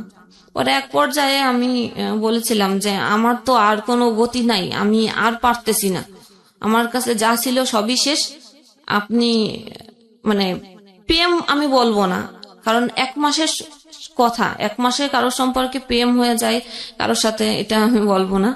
আমি নিরুপায় হয়ে বলেছিলাম যে আপনি কি আমাকে বিয়ে করবেন? মানে আপনি প্রস্তাব দিয়েছিলেন? হ্যাঁ। সে বলেছিল মানে করব, আমাকে কিছুদিন ঘুরিয়েছিল। আচ্ছা। তারপরে অ্যাটলিস্ট সে আমাকে বিয়ে করলো। বিয়ের পরে আমি আস্তে আস্তে জানতে পারলাম তার ওয়াইফ আছে, একটা না 2টা। বিয়ের আগে আপনি জানতেন না? না। তো জিজ্ঞেস করা উচিত ছিল? হ্যাঁ, আমি জিজ্ঞেস করেছি, সে আমাকে স্বীকার করে নাই, করছে মানে একটার কথা স্বীকার করছে এবং বলছে যে তার সাথে আমার মানে কাগজপাতি বলতে ডিভোর্স হয়ে গেছে, কোনো রিলেশন নাই, আমি এখন একাই থাকি। যেহেতু আমার একটা প্রবলেম আছে এবং কোনো মেয়ের ফ্যামিলি যদি মানে পাশে না থাকে, সে মেয়েকে কখনো আমার জানা মতে বা আমার দেখা মতে, আমার লাইফ থেকে আমি বলতেছি, যে কোনো ভালো ছেলে বিয়ে করতে চায় না। বলবে যার ফ্যামিলি যার পাশে নেই, ওই মেয়ে আর কত ভালো, ওই মেয়ে তো ভালোই না। এবং সোশ্যাল কলটা এরকমই। হ্যাঁ, এবং যার মা সব জায়গায় বলতেছে যে আমার মা যদি কোনো সন্তানের নামে বলে, সেটা তো অবভিয়াসলি মানুষ বিশ্বাস করতে বাধ্য, যে মা তো সন্তানের কখনো খারাপ চায় না। মা যখন বলতেছে তাহলে ওই মেয়ে নিশ্চয়ই এরকম। কোনো দিক থেকেই আমার কোনো বিয়ের কাজ আর আমার বাড়ি থেকে কখনো দেওয়ার চেষ্টাও করেনি, খোঁজেওনি, যেহেতু আমাকে খরচ করে বিয়ে দেওয়া লাগবে, এটা তারা করবে না। ফাইনালি তো বিয়ে করার পর এগুলো জানতে পারলাম, এগুলো আবার নতুন করে আরেকটা পেইন, যে বউ আছে, তাও একটা তো জানতামই, এরপরে শুরু হলো যে আরেকটা, এবং 2 জায়গায় তার 2টা সন্তান আছে, এবং সে প্রথম ঘরে যে সন্তান আছে সেটাকে সে আজও অব্দি অস্বীকার করে, যে ওটা আমার সন্তান না, ওটা তার মানে ক্যারেক্টার খারাপ, অন্য কোথার থেকে এরকম হয়েছে। ঠিক আছে, সেটা তার ভাইয়ের সাথেই বলে, যে মানে তার ভাইয়ের সাথে সম্পর্ক ছিল। গেল সবকিছু মেনে টেনে নিয়ে আসি, এখন দেখতেছি যে তার রূপ আস্তে আস্তে বেরোচ্ছে। সে এখন আমাকেই সবসময় সন্দেহ করে, আমাকে বাসার থেকে কখনোই বেরোতে দেয় না, এবং ফিজিক্যাল টর্চার শুরু হয়ে গেছে। চাকরি কোথাও করতে দেবে না, সবাই খারাপ বলতে এখন সে আমাকে ওই পিছনের কথাগুলোই বলে, যে আমি যদি ভালো হতাম তাহলে কি আমার এরকম হতো, ওই সেই পিছনটা নিয়ে খোঁটা দেয়। হ্যাঁ, আমি যদি ভালো হতাম তাহলে আমার বাড়ির লোকেরা কি আমার সাথে এরকম করতো, এবং তোমার মা যে তোমাকে জন্ম দিছে সে কেন এরকম করে তোমার সাথে, নিশ্চয়ই তুমি খারাপ তাই করে, তোমাকে তো কেউ সহ্য করে না। এবং সে আমাকে স্পষ্ট বলে দেয় যে তোমার ভালো না লাগলে তুমি চলে যেতে পারো, আমি দিব না কোনো কাগজ, তুমি কাগজপাতি দিয়ে, এটা গতকালও আমাকে বলছে, তুমি কাগজপাতি দিয়ে চলে যেতে পারো। এখন আর জীবনের কোনো কিছু এখনো খুঁজে পায় না, এখনো আশা করি যে না, আমাকে এখনো কিছু করতে হবে, একটা জায়গায় আমাকে দাঁড়াতে হবে। হয়তো আমার নিজের যদি কিছু থাকতো, বা আমি নিজে যদি একটা জব করতাম, নিজে যদি ভালো পজিশনে থাকতাম, হয়তো আমার দিকে এই আঙ্গুলগুলো তুলতো না কেউ। তার মানে আপনি এখনো স্টিল ফাইট করে যাচ্ছেন, প্রতিনিয়ত ফাইট করে যাচ্ছেন। কেন এই গল্পটা বললেন এই প্রশ্নটা আমি করব না, কারণ সবাইকে আমি একই প্রশ্ন করি। তো মানে আজকের এই জীবন গল্পটা শুনে অনেক মানুষই একটা জিনিস ফিল করবে, অনেক মেয়েই ফিল করবে, আল্লাহ কত ভালো রেখেছে তাদের। হ্যাঁ বলেন। আমি এখনো আমার ভুলগুলো খুঁজে পাই না, যে আমার ভুলটা ধরায় দুক, আমি শুধরে নেব। কারণ ভুল যে কাজ করে সে কিন্তু একটা ঘোরের মধ্যে থাকে, সে কিন্তু বুঝতে পারে না যে আমি ভুল করতেছি না ঠিক করতেছি। আমি ফাইটের মধ্যে আমার সামনে যে পজিশন আসছে সেই পজিশন মেনটেন করে আমি চলছি না, এটা যখন আমার সামনে এসে দাঁড়াচ্ছে তাহলে আমাকে এখন এটা করতে হবে, কিন্তু সেটা ভুল না ঠিক আমি নিজেও এখনো জানি না, যে আসলে কি আমি ভুল করেছি। সব ভুলের জন্য কি আমি দায়ী? আমাকেই সবসময় সবাই আমাকেই দায়ী করেছে, যে আজকে সবকিছুর ভুলের পিছনে আমি দায়ী, এখনো অব্দি আমাকেই দায়ী করে। আর এখনো অবধি আমার মার সাথে আমার কোনো যোগাযোগ নাই। কিভাবে চলে আপনার দিন, কি করেন, মানে সকাল থেকে শুরু করে সন্ধ্যা পর্যন্ত? এই তো সকালে রান্না, সে আমাকে দেখাশোনা করে, এটাই যে বাসা ভাড়াটা দেয় আর বাজার, এর ব্যতিরিক্ত তার কাছ থেকে আমি কোনো কিছু এক্সপেক্ট করি না। সে সকালে যায় আর রাত্রে 1টা 2টা 2:30টার সময় আসে। সে আমাকে কখনো সময় দেয় না, ইভেন সে আমার সাথে কথা বলতে চায় না। কথা বলতে গেলে সে আমার কথা শুনে না এবং বলে যে আমি তোমাকে টেকনিক্যালি অ্যাভয়েড করি। আপনার কিছু বলার নাই এখানে আলটিমেটলি? আমি এখনো বুঝতে পারছি না যে আমি আমার ভুলটা কোথায়। একটা সংসার করতে গেলে আমি এতটুকুই বুঝি, স্বামী সংসার দুইজনের, সেখানে কোনো কিছু করতে গেলে দুইজন পরামর্শ করেই করতে হয়। সেখানে সে যা কিছু করে আমার পরামর্শ তো করেই না। আমি যখন বলি তখন বলে যে তোমার এত কিছুর কি দরকার, তোমার এত কিছু জানার দরকার নেই, আমি যা খুশি তাই করব, আমি বলতে পারবো না কোনো কিছু। আমি বললে আমাকে টর্চার মারে, গায়ে হাত তোলে। হ্যাঁ, সেদিনও আমার নাকে এমন একটা ঘুষি মারছে, সারা রাতই ব্লিডিং হয়েছে নাক দিয়ে। তারপরেও এই যে এফএম এর প্রতি যে আগে একটা ঝোঁক ছিল। খুব বাজে একটা প্রশ্ন করি, এই প্রশ্নটা করতে ইচ্ছে করছে এই কারণে, আমরা যখন অনেক বেশি ফ্রাস্ট্রেটেড হয়ে যাই, আমাদের এই যে গল্পটা আমি শুনলাম, তো আপনার তো একুল উকুল দুকুল কিছুই নাই। একুল উকুল বলতে বোঝাচ্ছি কারণে যে একটা মেয়ের জামাই সংসার না থাকলে ঘরে ফিরে যায়, বাবা মা থাকে, আপনার সেই জায়গাটাও নাই। কেউ কোনো মানুষই আপনাকে জায়গা দিল না। মাঝে মাঝে এরকম মনে হয় না যে সুইসাইড করে ফেলি? ও, সেই প্রসঙ্গটাতে মানে আমার মা যখন আমার সাথে এরকম করতো, আমি একবার বিষ খেয়েছিলাম। আচ্ছা, এজন্য খেয়েছিলাম যে আমি বিষ খাওয়ার পরেও আমি রিয়াকশন দেখতে চাই যে আমার মা আমার প্রতি কতটা আগ্রহী। ও আচ্ছা আচ্ছা, হ্যাঁ, এটা আমার দেখার জন্য আমি এটা করেছিলাম। আমি যে রাগ করে করেছিলাম না, যে সে আমার কাছে আসে কিনা, যে আমার সন্তান আজকে মরে যাচ্ছে, যে আসলে ওকে কাছে আসে। কিন্তু তখনও না সে আমার কাছে আসে না, এমনি সাইডের লোক পাঠাইছে যে ওকে একটু মানে কি করলে কি হয় সেটা একটু দেখতে, কিন্তু সে ওই দূরেই ছিল। তারপরে সে আমার সাথে কথা বলে নাই।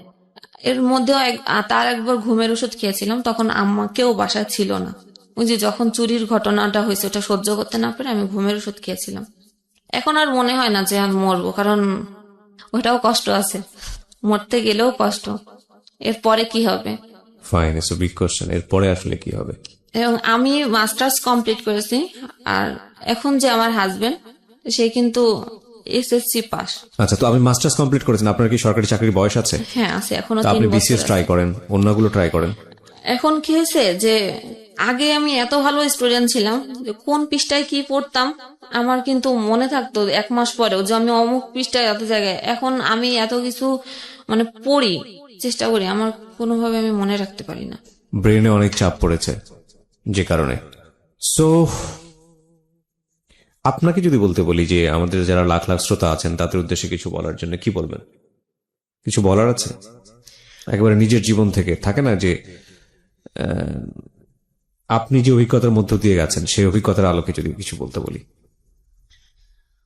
কি বলবো? কারণ বা এটা যদি না বলেন তাহলে শুরুটা একটা হয়েছিল জায়গায় এরকম আসতে পারি কিনা যে এত ফ্রাস্ট্রেশন, এত বেশি ঝামেলা, এত বেশি মানে কি বলা যেতে পারে, লাইফে কোনো জায়গায় কোনো হোপ নেই, তার মধ্যেও আপনি বেঁচে থাকেন, মানে সামনে নিশ্চয়ই একটা স্বপ্ন আছে, রাইট? এখনো খোটা শুনি যে শিক্ষিত হয়েছি শুধু টাকাই নষ্ট করেছি। না, সেটা ঠিক আছে, কিন্তু মানুষ তো একটা স্বপ্ন নিয়ে বেঁচে থাকে যে আজকের পরে অন্তত আমার আগামী দিনটা এরকম সুন্দর। তো আপনার কোনো স্বপ্ন আছে? এই স্বপ্ন থেকেই যে আমি কোচিং করেছিলাম একটা নিউজ প্রেজেন্টারের। তো ছোটবেলায় যে বলেছি যে আমাদের বাড়ি টিভি ছিল না, কিন্তু আমার ওই জিনিসটার প্রতি কিন্তু আগ্রহ ছিল, ওই টিভিতে একটু দেখা যাবে। আমি নিজেকে ভাবতাম মাঝে মাঝে যে ওইখানে কি আমাকে কখনো দেখা যাবে, এটা আমি ভাবতাম। চুরি করে আমি টিভি দেখতে যেতাম, এটার জন্য অনেক মার খেয়েছি, কিন্তু এতদিনে সম্ভব হয় নাই, এই পজিশনে থেকে আমি পারি নাই। হয়তোবা সেটা হবেও না, কিন্তু একটা সংসারের স্বপ্ন থাকে না একটা মেয়ে, যে একটা ছিমছাম সংসার, একটা বাচ্চা কাচ্চা। বাচ্চা কাচ্চা, সেখানে আমার একটু প্রবলেম ধরা পড়ছে, আমার ব্লাডে প্রবলেম আছে। মানে এটা কি ডাক্তার বলে দিয়েছে যে হবেই না? এরকম হবে না, না ট্রাই করলে হবে, কিন্তু সে তো আমাকে ট্রিটমেন্ট করার জন্য আগ্রহী না। আমি তো এখন জব করি না, আমি এই মুহূর্তে আমাকে ট্রিটমেন্ট করার জন্য আমি কোথায় টাকা পাবো? আর সে যে টাকাটা দেয় এইভাবে, মানে কোন রকম পেটে ভাতে একটা মানুষের জীবন থাকে, এরকমই, এর বেশি কিছু এক্সপেক্ট করা যায় না। সুন্দর জীবন বলতে আসলে কি বোঝায় না? আপনি আপনাকে সবকিছু মনে করেন, আপনার এই পাস্ট নাই, অতীত নাই। সবসময় হচ্ছে চায় যে আমার স্বামী সন্তান নিয়ে আমি হ্যাপি থাকবো এবং অনেক বেশি টাকা হবে, এটা মানে কোনো মেয়ে প্রথমেই স্বপ্ন দেখে না যে অনেক বেশি টাকা হবে, কিন্তু সবাই একটা শান্তি চায়। শান্তি সুখ নিয়ে, মানে মোটা ভাত খেয়েও যেন আমি সুখে থাকি। মার সাথে লাস্ট কবে দেখা হয়েছে, কত বছর আগে? মার সাথে দেখা হয়েছে, আমি গেছিলাম ফেব্রুয়ারিতে, গিয়েছিলাম এই ফেব্রুয়ারি। কথা বলেনি? আমি গেলে বাসা থেকে চলে যায়, সামনে আসে না? আসে ওই একই কথা, এখনো সে একই কথা। তুই পাগল? আমি তোমার না আসাটাই বেটার এখানে। এই হচ্ছে আমাদের আজকের জীবন গল্প, এবং আমি আসলে শেষে এসে কিছুই বলতে পারছি না এই কারণে যে আজকের এই জীবন গল্প থেকে আসলে লেসনটা কি। লেসনটা একটা অদ্ভুত লেসন আছে, সেটা হলো ওর বাবা মরে যাওয়ার পর থেকে আজ পর্যন্ত ওর জীবনে কোনো সুখস্মৃতি নাই, এবং প্রত্যেকটা জায়গাতে ও যে পরিমাণ ঘাত প্রতিঘাতের শিকার হয়েছে, কষ্টের শিকার হয়েছে, যেই পরিমাণ পেইনের মধ্য দিয়ে গেছে, তারপরেও একটা সুন্দর জীবনের স্বপ্ন দেখে এবং ও বেঁচে থাকতে চায়। ওর একটা কাজ দরকার, মানুষের কাছ থেকে ভালোবাসা চায়। দেখেন, একটা মানুষের মা বেঁচে থাকার পরে যদি সেই মা তাকে না লাভ না করে, এবং ভাই আছে তারা যদি খোঁজ না নেয়, জামাই আছে তারা শুধুমাত্র বেঁচে থাকার জন্য যতটুকু দরকার ছিল ততটুকুই দিয়েছে, এর বেশি কিছু দেয়নি, তারপরেও যদি একটা মানুষ বেঁচে থাকতে পারে সুন্দর ভবিষ্যতের জন্য, তাহলে আপনি যতটা কষ্টেই থাকেন না কেন, যতটা প্রবলেমের মধ্যেই থাকেন না কেন, আপনার মনে হয় একটা সুন্দর জীবনের স্বপ্ন দেখা উচিত। আমি বরং আজকের এই গল্পটাকে এভাবেই দেখতে চাই। জীবন গল্পটা এখানেই শেষ হচ্ছে।